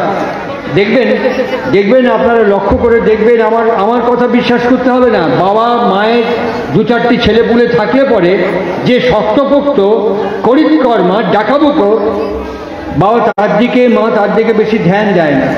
বাবা মার নজর কার দিকে জানেন? যে ছেলে একটু দুর্বল, একটু ক্ষীণ, একটু কম শক্তি সম্পন্ন, একটু নড়বড়ে, বাবা মার ধ্যান নজর টান ওই দুর্বল কমজোরি সন্তানের দিকে বেশি। আর যে ডাকাবুকো শক্তপোক্ত, বাপ মার চাপ তার উপরে বেশি, ওকে একটু দে না, ওকে একটু দেখ না, ওর জন্য একটু কর না, সবসময় বাপ মা ওই দিকে বেশি টান দিয়ে যায়। আর যে একটু নড়বড়ে তাকে সবসময় প্যালা দিয়ে দিয়ে ঠিক করে রাখে। ঠাকুর অনুকূল চন্দ্র সবসময় বলতেন, এই বোধ, এই বিদ্যমানতা, এই অবজারভেশন কেমন করে বাবা এবং মার মধ্যে আসবে? আসে না, সচরাচর আসে না। ওই যে ছেলেটি একটু মাথা গন্ডগোল, ছেলেটির যে একটু পাগলাটে টাইপের, যেখানে সেখানে যেসব কথা বলে ফেলে, সবসময় মাথা গরম হয়ে থাকে, একে কি করে ম্যানিপুলেট করা যায়, অ্যাডজাস্ট করা যায়, অ্যাকুমুলেট করা যায়, এই মেধা, এই বিদ্যা, এই ধী সব বাবা সব মার মধ্যে থাকে না। সরোজিনী, সুভাষিনী, কালীষষ্ঠী, যে তার বাড়িতে প্রচুর আম গাছ, আম পাড়া হয়েছে। আম পাড়ার পর আজীবন সৎসঙ্গ আশ্রমে মানুষ হয়েছে। ঠাকুর সবাইকে শিখিয়েছেন একা একা কিছু খেতে হয় না, একা একা কিছু খেতে হয় না, কিছু খেতে গেলে পারিপার্শ্বিক সবাইকে দিয়ে খেতে হয়। অল্প হোক তোমার ভাগ্যে, কিন্তু সবাইকে দিয়ে খেতে হয়, একা একা কিছু খেতে হয় না। কালীষষ্ঠীর শিক্ষায় শিক্ষিত হয়ে ওই আম পাড়া হয়েছে, তার মেজ ছেলে সুরেশকে বলছে, সুরেশ, এই যে আম বস্তা করে বাঁধা হচ্ছে, আশ্রমে যত লোক আছে, গুরু ভাই আছে, সব বাড়ি বাড়ি একটু করে আম দিয়ে দাও। সুরেশের মাথা গরম, মার বলার যে ধরন, যে representation, mode of tune, mode of tone, mode of volume, সুরেশের মাথায় ক্লিক করেছে। সুরেশ রেগে গেছে। মার বলার ধরনটাই এমন, মার বলার রকমটাই এমন, ফট করে রেগে গেছে। রেগে গিয়ে বলছে, আমাদের গাছ লোকজন আমরা ঠিক করেছি, পাচ্ছি আমি, দেখছি আমি, ওই পারিপার্শ্বিক আমি বুঝি না। হ্যাঁ, বুঝিস না মানে? মাতৃত্বের অহংকার, পিতৃত্বের অহংকার আমাদের থাকেই। আমি বলছি মা হয়েছে করছি, ব্যাস একটা দুটো কথাতে সুরেশের মাথা গরম, প্রচন্ড গরম। রেগে গিয়ে সুরেশ বলে, থাকলো তোমার আম পড়ে, আমি নিকুচি করে যে আমার দ্বারা হবে না বলে হনন করে বেরিয়ে চলে গেল। দেখবেন যে ছেলে কমজোরি, দুর্বল, মাথা গরম, রাগী, বাপ মা তাকে ধমক করলে পরেও দুশ্চিন্তা, টান, অনুসন্ধিৎসা সেই দিকে সবসময় ছুটতে থাকে। স্নেহ কখনো ভালো চিন্তা করে না।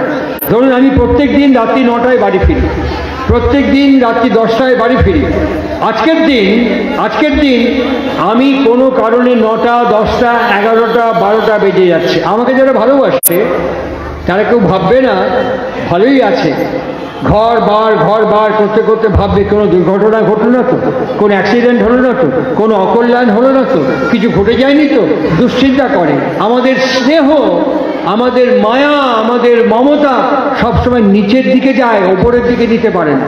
এই টান, এটা প্যাশনেট ক্রেভিং, সবসময় স্নেহ নিচের দিকে নিয়ে যায়, ওপরের দিকে নিয়ে যেতে পারে না।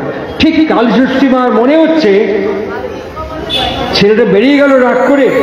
এই কাছেই দারোয়া নদী, যদিও জল নেই, বালি, লম্বা ব্রিজ, যদি ব্রিজের উপরে উঠে মাথা গরম করে লাফ দেয় তাহলে তো গেল। এই সামনেই যশোরী রেল স্টেশন থেকে বৈদ্যনাথ ধাম পর্যন্ত একটা রেল যাতায়াত করে, ট্রেন যাতায়াত করে। যদি রাগ করে গলা দিয়ে দেয় রেল লাইনে, তাতে গেল। এই ভাবতে ভাবতে অস্থির, উদ্বিগ্ন, উৎকণ্ঠা ভুগতে ভুগতে সে ছুটতে ছুটতে ঠাকুরের কাছে আসছে। ঠাকুর ওখানে বসে আছেন, ঠাকুরের কাছে কালীষষ্ঠী ছুটতে ছুটতে আসছেন। ঠাকুর এখানে বসে কালীষষ্ঠীকে দেখেই বলছেন, চালা তোর তোর হাঁটা দেখে মনে হচ্ছে একটা বড় মাপের আকাম বাঁধায় আইছিস তুই। কালীষষ্ঠী বলছে, হ্যাঁ আকাম মানে বড় আকাম। ঠাকুরের বাণী দেখুন, চলা বলাই বলে দেয় কেমন মানুষ কি বা চায়। মানুষ এক্সিবিট করে নিজের নিজের হাব ভাব ভঙ্গি, হাত নাড়া, পা নাড়া, তাকানো, কথা বলা, এসব দেখে মানুষ বুঝতে পারে। ঠাকুর বাণী দিয়ে বলছেন, চলা বলাই বলে দেয় কেমন মানুষ কি বা চায়। ঠাকুরের বাণী কত সুন্দর। ওই কালীষষ্ঠীকে আসতে দেখে বলছেন, তোর হাঁটা দেখে মনে হচ্ছে একটা বড় মাপের আকাম বাজায় আছে। আকাম মানে বলে আকাম, ঠিক করে বসে প্রণাম করে সব কথা খুলে বলল। ঠাকুর তাকাচ্ছেন, তাকাতে তাকাতে দেখছেন সুরেশ আশ্রমের ওই পাড় দিয়ে ওই দিক দিয়ে হেঁটে চলে যাচ্ছে। ঠাকুর এখানে বসে, যে ছেলে মাথা গরম করে চলে গেছে তাকে ডাক দিয়ে বলছে, এই সুরেশ। তাকালো, একটুরে আয়, একটুরে আয়। সুরেশ ঠাকুরের কাছে আসে। কি অসাধারণ ইমোশনাল এবং sentimental treatment, being a father, being a parents, কি অসাধারণ অসাধারণ ট্রিটমেন্ট। ঠাকুর একটা বাণী দিয়ে বলছেন, বইটির নাম অনুশ্রুতি। এই অনুশ্রুতি বাণী গ্রন্থের মধ্যে একটি ছোট্ট বাণী দিয়ে বলছেন, চটা দেখলেই মিষ্টি বলো। আমরা তা করি না, চটা দেখলেই মিষ্টি বলো। আমরা চটা দেখলে আরো চড়ি। কি বললেন, কি বললেন, কি বললেন, এগিয়ে যাই, আরো এগিয়ে যাই। কি বললেন, কি বললেন, এরকম করে এগিয়ে যাই। আর ঠাকুরের বাণী হচ্ছে, চটা দেখলেই মিষ্টি বলো, হৃদ্য দীপন স্বরে। চটা দেখলেই মিষ্টি বলো, হৃদ্য দীপন স্বরে। এই ব্যবহার চটা লোকের উপকারী করে। তার পরের লাইনে বলছেন, তিক্ত ব্যবহার, তিক্ত ব্যবহার রুচ্চ করো, যেমন তর সুক্ত। তিক্ত ব্যবহার রুচ্চ করো, যেমন তর সুক্ত। এতে ফল ভালোই ফলে, ঝিনুকে যেমন মুক্ত। এই বাণীর সঙ্গে জীবনটাকে অসাধারণ সাজুজ্য এবং সম্মিলিত। সুরেশ যেই আসলো কাছে, ঠাকুর কিন্তু একবারও জিজ্ঞেস করলেন না মার সঙ্গে ঝগড়া করেছি, রমুক করেছি, তো একবারও গেলেন না এই পথে। ঠাকুর সঙ্গে সঙ্গে সুরেশের দিকে তাকালেন, তাকিয়ে বললেন, সুরেশ, আগে তোর তোর পাবনার কথা মনে আছে? বলে, হ্যাঁ, মনে থাকবে না, মনে আছে। তো পাবনায় ওই আমাদের যে আশ্রমের সামনে দিয়ে পদ্মা বয়ে যেত, পদ্মার কথা মনে আছে? হ্যাঁ হ্যাঁ মনে আছে। তুই পদ্মায় স্টিমার চলে দেখেছিস? হ্যাঁ দেখেছি, দেখেছি। খুব জোরে জোরে বলতেন, রেগে আছে তো, খুব জোরে জোরে। হ্যাঁ দেখেছি। স্টিমারের ভোঁ দিত, ভোঁ। তুই স্টিমারের ভোঁ শুনেছিস? হ্যাঁ শুনেছি। খুব জোরে জোরে বলতে, হ্যাঁ শুনেছি। কতটুকু ভোঁ দিত? তখন অল্প, বেশি না, যতটুকু প্রয়োজন ততটুকু ভোঁ দিত। তখন বলছেন, কেন বেশি ভোঁ দিলে কি হতো? বলে, আরে বেশি ভোঁ দিলে পরে স্টিম তো সব বাড়াই যাবে, ওই জন্য যেটুকু প্রয়োজন সেটুকু ভোঁ দিত। ঠাকুর হাসতে হাসতে বলতেন, তুই, তোর মা আর আমি তিনজন এইটুকু জায়গার মধ্যে বসে কথা করছি, তোর গলার ভোঁ তো উপরে কেন? শালা ভোঁ নামায় নিয়ে আয়, তোর জীবনী শক্তি বাড়ায় যাচ্ছে শালা। যেই বললেন, সুরেশ হেসে ফেললেন। ঠাকুর সঙ্গে সঙ্গে বললেন, তোর তো শালা মাথা গরম? বলে, হ্যাঁ খুব গরম। গরমের উপরে নরম চাপালে কি হয়? বলেন, গরম হয়ে যায়। বলে, আমিও তো শালা তাই কই। ওই আমের ঝুড়ি মাথার ওপর নিয়ে শালা মাথায় মাথায় কিছুক্ষণ চক্কর মারতে মারতে আঁটি পর্যন্ত টকবক করে ফুটে উঠবে নি আমের। ওই আম যখন সবাইকে দিবি না, 1 টাকা করে খালি শালা নরম মাল গরম হয়ে উঠবে, আমি যা কব টক করে করে ফেলবি। ভালো হবি না মন্দ হবি? বলে, ভালো হবি না, নিয়ে যা শালা। চলে গেল। কালীষষ্ঠী মা তার জনয়িত্রী, তার গর্ভধারিণী শ্রী ঠাকুরকে বলছেন, ঠাকুর, ঠাকুর ভাগ্যিস আপনি ছিলেন, তাই আমার সংসারটা রক্ষা পেল। শ্রী ঠাকুর বলছেন, কালীষষ্ঠী, মা হয়েছিস তুই, ছাওয়াল পেটে ধরেছিস তুই, ছাওয়ালে বড় করেছিস তুই। তুই যদি তোর ছাওয়ালের ধাত, রকম, ধরন, বৈশিষ্ট্য না বুঝবে পারিস, পাড়ার লোক বুঝবি? এটার জন্য বিদ্যের দরকার নেই, এটার জন্য কোনো সার্টিফিকেট দরকার নেই, এটার জন্য কোনো ব্যক্তির প্রয়োজন নেই। এই অনুশাসনকে অনুশীলন এবং অভ্যাস করবার জন্য কোনো পদ্ধতি প্রকরণের প্রয়োজন নেই। চোখে সব দেখতে পায়, কিন্তু আমার চোখে কুটো পড়েছে। বিবাহ কাকে বলে, প্রজনন কাকে বলে, বিবাহের শিক্ষা কি, প্রজননের শিক্ষা কি, এই বিষয়ে জানার, বোঝার, অনুভব করার, অনুশীলন করার কোনো প্রয়োজন নেই। এই যে আঙিনায় ফাঁকা জায়গাতে আমরা উৎসব করছি, কথা বলছি, আমি যদি এখানে দাঁড়িয়ে বলি এখানে একটা 200 তলা বাড়ি করব, আমার টাকা জমি আমাদের স্কুলের 200 তলা বাড়ি হবে। হ্যাঁ হবে, হবে না তা না? ইঞ্জিনিয়ার আসবে, এসে দেখুন হ্যাঁ 200 তলা বাড়ি হবে। তবে এখনই হবে না। কেন হবে না এক্ষুনি? কাল থেকে কাজ শুরু করে, একদম বসে কাল থেকে কাজ শুরু করা যায় না কেন? আরে মাটির সয়েল টেস্ট করতে হবে, সয়েল টেস্ট করে তার ব্যবস্থা করে তারপর 200 তলা বাড়ি করতে হবে। এখনই কি করা যায় নাকি? আমরা এটা বুঝতে পারি। আরে এখনো জমি আমার, লাগিয়ে দিন, চাষ করে দিন, হবে, হ্যাঁ চাষ হবে, তার আগে দেখতে হবে সময়, কাল, জমির স্বাস্থ্য, জমির উর্বরতা, বীজের সঙ্গে জমির রিলেশন, তারপরে সেই বীজ বপন করতে হবে। যখন তখন যে কোনো জিনিস করা যাবে না। আর আমার জমিতে খালি পড়ে, যেখানে আপেল করুন, এখানে বেদানা করুন, এখানে চা গাছ করে দিন, হবে, হ্যাঁ হবে, সেরকম অ্যাটমসফিয়ার তৈরি করতে হবে, তারপরে হবে। আমরা এইসব বুঝতে পারি, এগুলো জানতে পারি, কিন্তু ভালোবাসার ক্ষেত্রে গিয়ে তখন আমরা বলি কি করব, বেশ করেছি, প্রেম করেছি, করবই তো করুন, কোনো আপত্তি নেই, হ্যাঁ কোনো আপত্তি নেই। একটা ছোট্ট গল্প বলি, ছোট্ট গল্প না, বাস্তব কথা, ছোট্ট আমার চোখে দেখা বাস্তব কথা। একটি বাড়িতে আমি তো এখান থেকে কলকাতায় ফিরে যাব আজকে, কিন্তু সেখান থেকে ফিরতে পারিনি, রাত্রিবেলা সেই বাড়িতে বাস করছি। সেই বাড়িতে ভদ্রলোক ফিরে তার বউকে, তার গৃহিণীকে, গৃহলক্ষ্মীকে, তার অর্ধাঙ্গিনীকে বলছেন, ছেলে বাড়িতে এসছে? তাকে বলছে না, এত রাত হয়ে গেল এখনো বাড়িতে আসে নাই, চারিদিকে গন্ডগোল দিতেছে। বলে না আসলে আমি কি কমু? সে ভদ্রলোক হাঁ করে তার বউয়ের দিকে তাকিয়ে বলছে, আমাদের বাড়ির লগে একটা কুত্তার বাচ্চা পাচ্ছিল, সারা ঘুমাইতে যায় না 7 দিন ধরে কি কুত্তার বাচ্চার কি চিৎকার, এরা ঘুমাইতে পারি না। আমি তোমার ছেলেকে কইলাম যে বস্তার মধ্যে বই রাখছে, কুত্তার বাচ্চা বোঝে আর মানুষের বাচ্চা বোঝে না? হ্যাঁ বোঝে না। আমি এবং শীর্ষেন্দু মুখোপাধ্যায়, বাংলা সাহিত্যের অন্যতম কিংবদন্তি ব্যক্তিত্ব, ভুবনেশ্বর থেকে দমদম আসবো ফ্লাইটে, টাইম হয়ে গেছে, আমরা বোর্ডিং পাস পেয়ে সিটে বসে গেছি।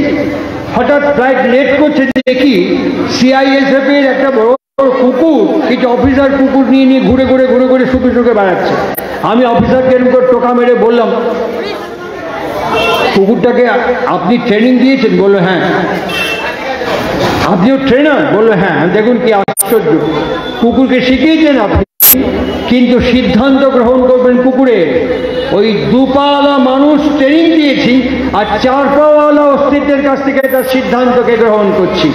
আমাদের আর্য শাস্ত্র বলেছিলেন ভর্গ দেবস্যা ধীমহি, এই ধী কেমন করে প্রেরণ করতে হয় সেই বিজ্ঞানটি প্রজনন বিজ্ঞান, বিবাহ বিজ্ঞান। আর এই যে বুঝতে গেলে পরে আমার কোনো ব্যক্তির প্রয়োজন নেই, এই শিক্ষা গ্রহণ করতে গেলে কোনো শিক্ষকের প্রয়োজন নেই, এই জীবনকে যাপন করতে গেলে কোনো অনুশাসনের প্রয়োজন নেই। আমার মনে হয় বিজ্ঞান এবং বিজ্ঞানীকে বিশ্বাস করে না। আজকের এই প্রেক্ষাপটে দাঁড়িয়ে থেকে অনেকক্ষণ আপনাদের সাথে কথা বলছি। শ্রী শ্রী ঠাকুর অনুকূল চন্দ্রের যে প্রাসঙ্গিক প্রয়োজনীয়তা,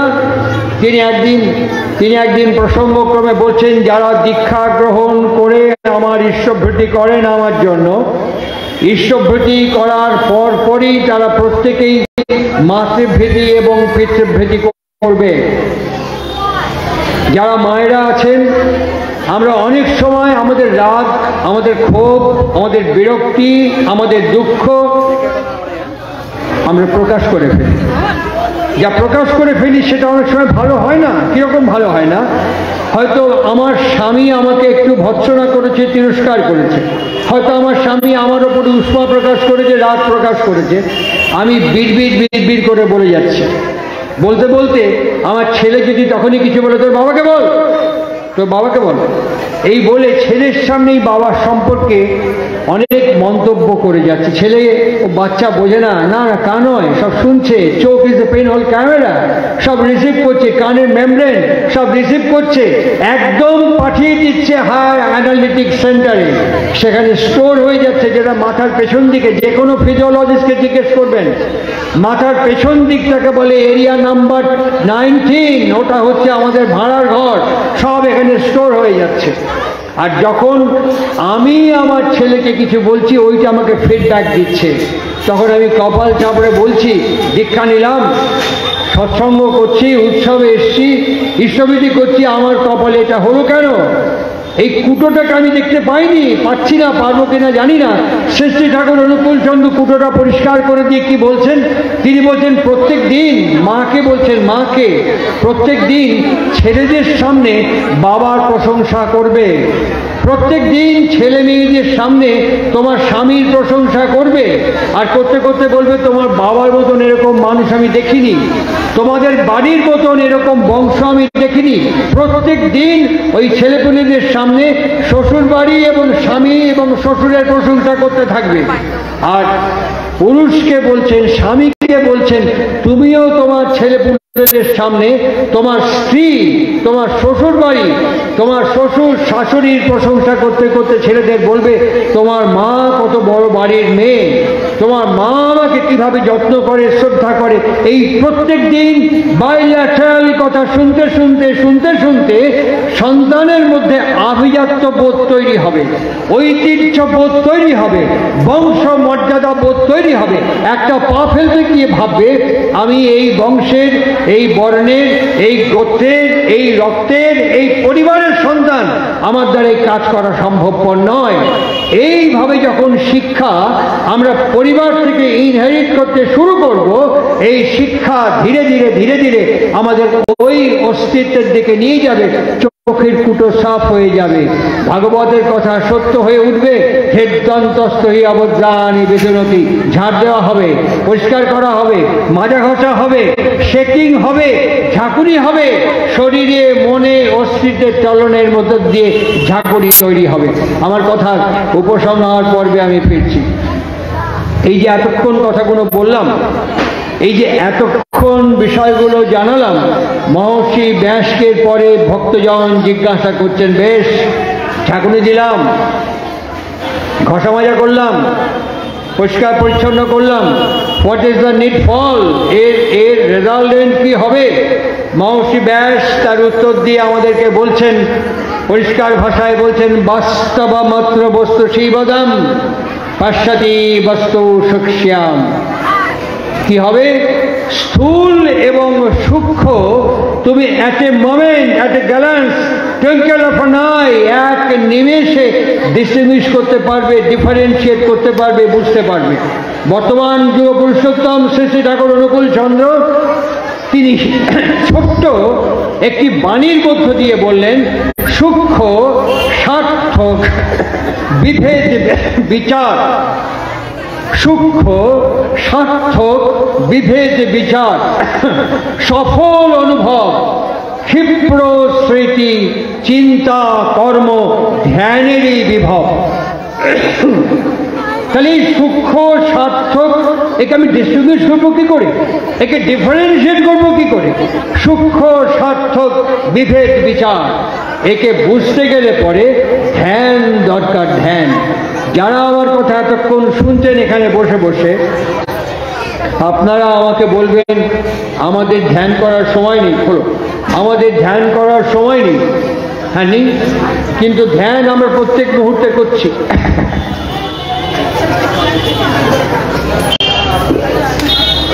শ্রীরামকৃষ্ণ দিয়ে শুরু করেছিলাম, ধীরে ধীরে অবতার বরিষ্ঠের শ্রী চরণ প্রান্তে প্রণাম নিবেদন করে আমি আমার উপসংহার পর্বে ফিরছি। শ্রীরামকৃষ্ণকে জিজ্ঞেস করেছেন, ঠাকুর যখন তোমার কাছে থাকি, তোমার সামনে বসে থাকি, তোমার কথা শুনি, তখন মনে হয় এই শক্তি আমার মধ্যে আছে, আমরা এটা পারবো করতে।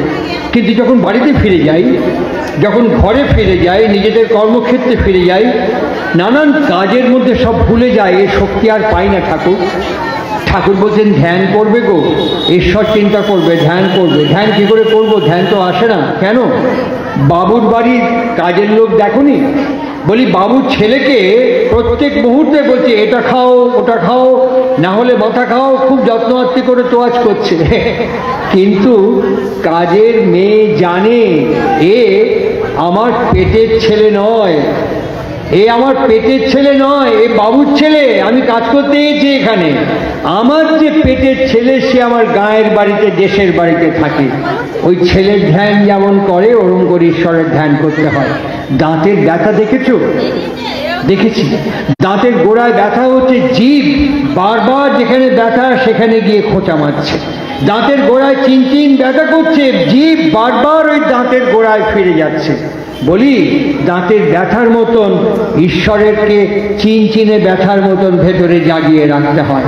ধ্যান প্রত্যেকে করি। কেমন ধ্যান করে? আমি দেখেছি, আমার মাকে দেখেছি। আমার আমার আমার জন্মদাত্রী, আমার গর্ভধারিণী, আমার জননী, আমার মাকে দেখেছি। আমার বাবার সাথে কখনো উঁচু গলায় কথা বলতে শুনিনি। এই এখন আমি ৭৭ বছর বয়স। আমি আমার জন্ম থেকে এই বয়সকাল পর্যন্ত আমার মাকে উঁচু গলায় আমার বাবার সাথে কখনো কথা বলতে দেখি। ঠাকুরের বাণীকে ঠাকুর সত্যানুসরণে একটা ছোট্ট লাইন লিখছেন, বিশ্বাসীকে অনুসরণ করো, বিশ্বাসীকে অনুসরণ করো, তোমাতেও বিশ্বাস আসবে। কিরকম সে জিনিস? আমার মা, আমাদের পুরনো যে বাড়ি ছিল কলতলাটা ভীষণ শ্যাওলা ছিল, ভীষণ শ্যাওলা। আমার মা ওখান থেকে হাঁটতে গিয়ে হট করে পা স্লিপ করে যায়।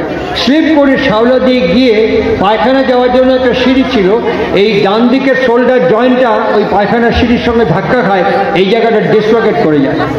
ডক্টরকে ডাকি, বাবা তখন বাড়িতে ছিলেন না, উৎসবে গিয়েছিলেন ঠাকুরের। এখানে হাতে এরকম করে দিয়ে এখানে ক্রেপ ব্যান্ডেজ দিয়ে মা তখন 104 টেম্পারেচার। মা শুয়ে আছে, আমি তখন জলপট্টি দিচ্ছি, মার কপালে জলপট্টি দিচ্ছি বসে। রাত্রি 9টার সময় বাবা সদল বলে বাড়িতে ফিরলেন, 17 থেকে 18 জন গুরু ভাই বাবার সঙ্গে।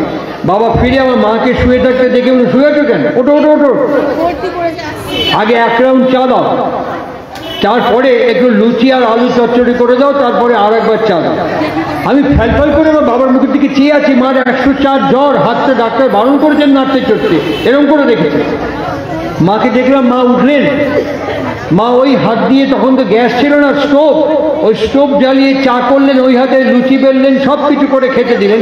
পরের দিন সকালে আমি আমার বাবাকে গিয়ে বলছি, তুমি এত নির্মম আচরণ করলে আমার মার সাথে, মার এত জ্বর, এরকম অবস্থা, তুমি মাকে দিয়েই করালে। বাবা আমাকে অদ্ভুত প্রশ্ন করলেন, আমার দিকে তাকিয়ে বললেন, তুই তোর মাকে বেশি দিন দেখছিস না আমি তোর মাকে বেশি দিন দেখছি?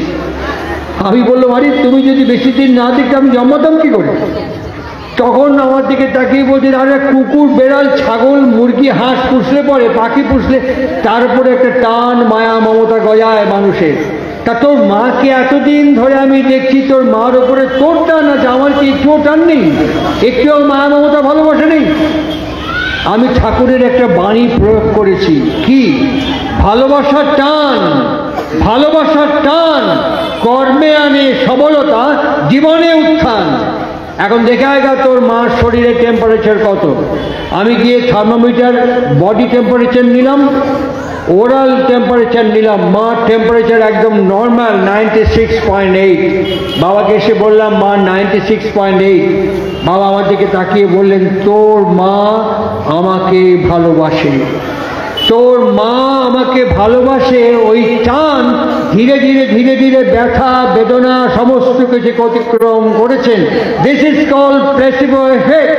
পেনসিলভেনিয়াতে ডক্টর নিও ওলম্যান যেমন ম্যানকে হাতটা তুলিয়ে দিলেন, ঠিক একইভাবে ওই ভালোবাসা যেখানে আমার নিবদ্ধ হয়ে থাকবে, সমস্ত হার্ডেলস এবং অবস্ট্রাকশনকে আমি এক নিমেষে উঠিয়ে দিতে পারবো। দিস ইজ কল ফিজিক্সের ভাষায় প্লেসিবো এফেক্ট।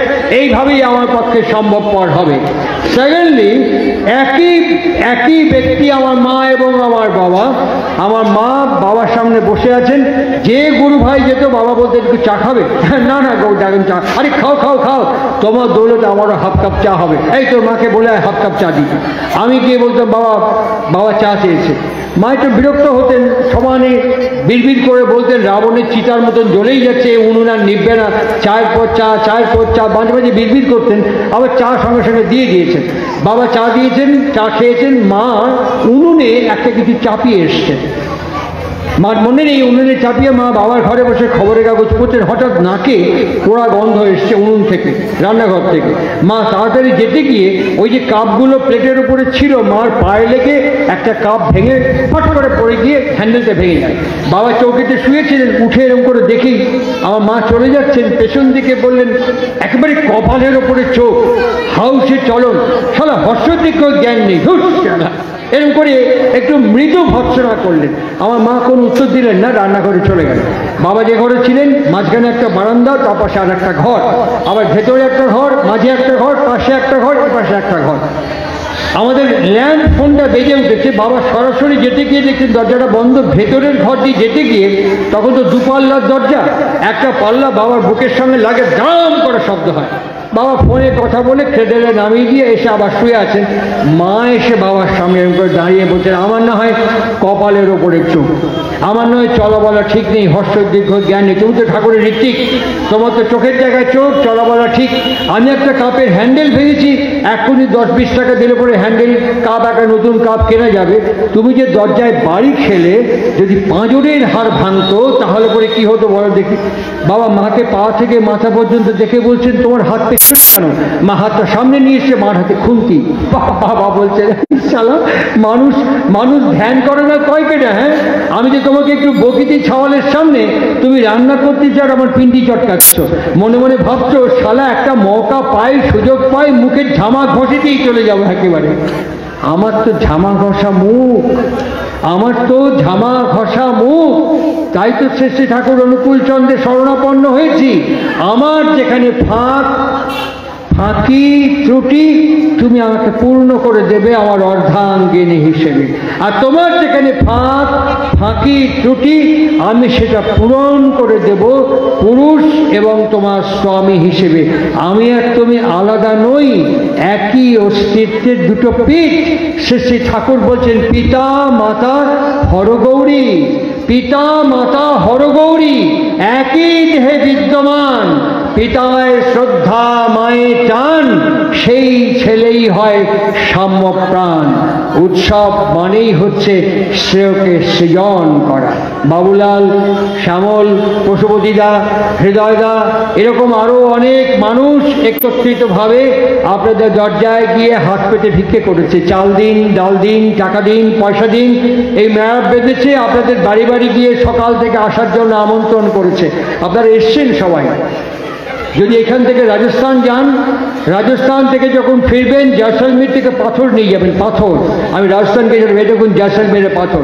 যদি দিল্লি হয়ে আগ্রা ফোর্ট হয়ে তাজমহল দেখে আসেন, তাহলে তাজমহলের একটা পাথরের রেপ্লিকা কিনে আনবেন। আমি দিল্লি গিয়েছিলাম, এই দেখুন তাজমহলের রেপ্লিকা। আজকে যে ডোমজুর উৎসব থেকে বাড়িতে ফিরে যাবেন, কেউ যদি প্রশ্ন করে আপনাকে, ওখানে যে গেলেন, টাকা দিলেন, পয়সা দিলেন, সকাল থেকে কাটিয়ে এখন যে বাড়ি ফিরে এসছেন, কি নিয়ে এসছেন, কি দেখাবেন, কি বলবেন? কি নিয়ে গেছি এখান থেকে, কি বলবো? আমি যদি ফিরে যাই, কি নিয়ে গেছি, কি বলবো? আমি বলছি, আমি কয়েকটি কথা বলছি, এটাকে মাথায় করে নিয়ে যান। আগামীকাল সকালে অ্যাক্টিভেট করুন। শ্রী ঠাকুরকে জিজ্ঞেস করা হয়েছিল, আপনি আমাকে যা বললেন সব মাথায় আছে। ঠাকুর হাসতে হাসতে বললেন, বেশিক্ষণ মাথায় রেখো না, ওকে হাতে পায়ে নামিয়ে নিয়ে এসো। মাথায় থাকতে থাকতে মাথা কুঁজো হয়ে যাবে, মাথা বেঁকে যাবে ভারে, মাথায় বেশিক্ষণ রেখো না। আমরা জানি না এমন কিছু না, সব জানি, সব বুঝতে পারি, কিন্তু করতে গিয়ে আর করতে পারি না। ঠাকুর বলেছেন হাতে পায়ে নামিয়ে নিয়ে আসতে। আমি বলি, ভেবে দেখবেন, বিবেচনা করে দেখবেন। আগামীকাল সকালবেলায়, আজকে এখান থেকে ফিরে গিয়ে আমার ছেলে মেয়ে, আমার স্বামী, আমার স্ত্রী সবাই একত্রিতভাবে বলবো, আগামীকাল next 9 January 9 January it is remarkable day. Thakur 1969 সালের ওই 9 জানুয়ারি দেওঘর লীলাঙ্গন আশ্রম থেকে দিগারিয়া পাহাড়ের মানিকপুরে প্রথম বনভোজন করতে গিয়েছিলেন জীবনে একবার। ওইটি তার ইহজীবনের শেষ বনভোজন। আমি তখন দাঁড়িয়ে আছি পাড়ার ঘরের সামনে। ঠাকুর একটা ক্রিম কালারের সোয়েটার, কোমরে কাপড়টা বাঁধা, হাটসান গাড়িটার সামনে। ঠাকুর পার্লার থেকে ধরে বার করছেন, আমার দিকে চোখ পড়লো। আমার দিকে চোখ পড়ার পরে এরকম করে ইশারা করলেন। আমি প্রণাম করলাম। আমাকে আস্তে করে জিজ্ঞেস করে, তুই যাবো? আমি কোথায়? ওই সবাই যাচ্ছে মানিকপুর যাবো। আমি হ্যাঁ যাবো, উঠে পড় সবাই গাড়িতে। আমিও গাড়িতে উঠে ঠাকুরের সঙ্গে বনভোজন করেছিলাম। সেই একবার বনভোজন, একবার এই বনভোজনে ঠাকুরের সান্নিধ্য। আজকে সেই স্মৃতিটা যেমন আপনাদেরকে বলছি, ঠিক 9 জানুয়ারি আগামীকাল সেই বিখ্যাত একটি মুহূর্ত। সেই 9 জানুয়ারি আমি আমার পরিবারের সবাইকে ডেকে বল, বাবা মাকে একটা প্রণাম করো, তোমার মাকে একটা প্রণাম করো। কেন না? বেটার লেট দ্য নেভার, একটা প্রণাম করো। আমি জানতাম না বাবা, আমি সব কিছু জানি তা সত্যি নয়, আমি সব কিছু জানি। তোমার মাকে একটা প্রণাম করো, because she is the first home. তোমার জীবনে প্রথম বাড়ি। তুমি আকাশ পৃথিবী মাটি দেখার আগে প্রথম ওই বাড়িতে, ওই জঠরে আশ্রয় গ্রহণ করেছিলে। মাকে একটা প্রণাম করো আর হাত জোর করে বলো, মা আমার জননী, আমার তোমার ইচ্ছা থেকে আমার জন্ম, তোমার দেহ থেকে আমার দেহ, তোমার ভাষা থেকে আমার ভাষা নিয়ে, আমার অসহায় শৈশব থেকে তোমার দয়া মায়া স্নেহ ভালোবাসা করুণা ক্ষমা এবং পরিচর্যায় তুমি আমাকে মানুষ করে তুলেছ। সঙ্গে সঙ্গে আমার স্ত্রী বলবে, তোমার বাবাকে একটা প্রণাম করো। এই ভদ্রলোক যদি আমাকে স্বীকার না করতেন, গ্রহণ না করতেন, ওর শরীর থেকে তোমাকে যদি আমার শরীরে প্রেরণ না করতেন, আমি তোমাকে কোথায় পেতাম বাছা? তোমার বাবাকে একটা প্রণাম করো। আর সঙ্গে সঙ্গে বলো, পিতা আমার জীবনের উৎস, আমার অসহায় শৈশব থেকে তোমার দয়া মায়া স্নেহ ভালোবাসা করুণা পরিচর্যায় তুমি আমাকে মানুষ করে তুলেছ। বাবাকে একটা প্রণাম করো। কিছু দিয়ে প্রণাম করো। কি দেব? ব্রেনকে বিজনেস দাও, ভাবো কি দিতে পারো। কিছু যদি খুঁজে না পাও, গাছের থেকে একটা ফুল এনে দাও। তাও যদি না খুঁজে পাও, সামনে দিয়ে বয়ে যাওয়া বাতাস 2 হাত থেকে টেনে নিয়ে ওই বাতাস বাবা এবং মার পায়ে অঞ্জলি দিয়ে একটা প্রণাম করো। বাবাকে লক্ষ্য করো, এখন সবার ঘরে ঘরে অ্যান্ড্রয়েড মোবাইল। বাবা ঘুম থেকে উঠে ঘুমোতে যাওয়া পর্যন্ত বাড়ির মধ্যে কি করে মোবাইলে ভিডিও রেকর্ড করো। মাকে রেকর্ড করো, ঘুম থেকে বিছানা থেকে উঠে রাত্রে শুতে যাওয়া পর্যন্ত মা কি করে মোবাইলে রেকর্ড করো। তুমি ব্রেনকে বিজনেস দাও, এর মধ্যে কখন কতটুকু কিভাবে কি পদ্ধতিতে বাবাকে এবং মাকে একটু সার্ভিস নারিশমেন্ট দিতে পারো। দেখবে বাবার শরীর ভালো হয়ে গেছে, মার শরীর ভালো হয়ে গেছে। কেন জানো? বাবা মা পৃথিবীতে সন্তানের কাছে কিছু চেয়েছে আমি আমার জীবনে দেখিনি। আমি আমার জীবনে দেখেছি বাবা মা সবসময় বলেছে, যত দুঃখ কষ্ট জ্বালা যন্ত্রণা আমাকে দাও, আমার সন্ততিকে ভালো রাখো। বাবা মা একটা জিনিস চেয়েছে, কি জানেন? তুমি আমাকে বোঝো, তুমি আমাকে অ্যাপ্রিসিয়েট কর, because I am your father. তুমি আমাকে অ্যাপ্রিসিয়েট কর, because I am your mother. তুমি আমাকে তুমি অ্যাপ্রিসিয়েট করো। এইটা যদি আমি রোজ করতে থাকি তাহলে কি হবে? What is the need for, what is the resultant of my life? আমি বলছি না পৃথিবীর অন্যতম Nobel laureate sir Alexis Carrel man the unknown বইয়ের মধ্যে তিনি বলছেন, doing practice is habit. Doing practice is habit, and habit turn into instinct, and instinct is the condensed form of our character. এখনকার যারা বায়োটেকনিশিয়ান, এখনকার যারা বায়ো ইঞ্জিনিয়ার, ওরা বলছেন প্রত্যেক দিন এই কর্মযোগ্য যখন আমার পরিবারের মধ্যে আমি করতে থাকবো, তখন এটা আমার অভ্যাসের ভেতর দিয়ে আমার জিনকে ইনফ্লুয়েন্স করবে। আমি যখন বিবাহিত হয়ে বাবা হব, আমার এই ইনফ্লুয়েন্স জিন আমার সন্তানকে সেইভাবে আমার স্ত্রীর শরীরে প্রেরণ করবে। আমাকে তো উৎসবে শেখাতে হয়েছে, কিন্তু আমার সন্ততিকে আর শেখাতে হবে না। তারা জন্ম থেকেই এইরকম একটি অভ্যাস এবং চরিত্রের অধিকারী হয়ে উঠবে। 2 নম্বর বলছি, সন্ধে হয়ে যাচ্ছে, আমাদের প্রার্থনার সময় আসছে সামনে। এই সন্ধেবেলা পার হয়ে গেলেই দেখবেন ফুরুত করে খুলে দেবেন, দেখবেন গাঁট ছড়া হচ্ছে, ফুরুত করে ঘুরিয়ে দেবেন, দেখবেন ধূলিকণা হচ্ছে। এই সময় দেখতে দেখতে আমাদের খুব ইন্টারেস্ট, ঠিক আছে দেখুন, কোনো আপত্তি নেই। এই সন্ধেবেলা সূর্য অস্ত যাওয়ার পরে একটা সাদা চাদর নিয়ে কাঠের প্ল্যাটফর্ম, কাঠের চৌকি, বেঞ্চি, চেয়ার, যেটা সুবিধা হয়, আরাম করে বসুন, শিরদাঁড়া সোজা রাখুন, সমস্ত শরীরটা সাদা চাদর দিয়ে মুড়ে যারা দীক্ষা গ্রহণ করেছেন যে গুরুদেবের, সেই গুরু প্রদত্ত বীজ মন্ত্র, আর যারা দীক্ষা গ্রহণ করেননি জাস্ট ওম উচ্চারণ করুন। মোবাইলে আরাম দিন 5 মিনিট, সোজা হয়ে বসে দুটো ভুরুর মাঝখানে কনসেন্ট্রেট করুন, আর সমানে টু অ্যান্ড ফ্রো মোশনে ওম উচ্চারণ করুন, অথবা গুরু প্রদত্ত বীজ মন্ত্র উচ্চারণ করুন। আজকে 5 মিনিট, কালকে 10 মিনিট, তারপরে 15 মিনিট, প্রত্যেক দিন সন্ধেবেলায় এইভাবে same time, same place and same garments, একইভাবে 3 মাস, জানুয়ারি, ফেব্রুয়ারি, মার্চের 9 তারিখে এই শ্যামল আছে, বাবুলাল আছে, এদের মধ্য দিয়ে আমাকে কল ব্যাক করবেন। আজকে এই 8ই জানুয়ারি 2023-এ একটা মানুষকে যতটা সহ্য করতে পারতেন কি পারতেন না, যতটা খারাপ, নোংরা, তিক্ত ব্যবহার হজম করতে পারতেন কি পারতেন না, 3 মাস পরে দাঁড়িপাল্লা ওজন করে দেখবেন অনায়াসে আমি তাকে হজম করতে পারছি, অনায়াসে আমি তাকে সহ্য করতে পারছি। আগে যে লোড ক্যারি করতে পারতাম, এখন তার থেকে বেশি লোড ক্যারি করতে পারছি। কারণ কি জানেন? ধ্যানে মানুষকে করে ধীর এবং গ্রহণক্ষম। কেন করে?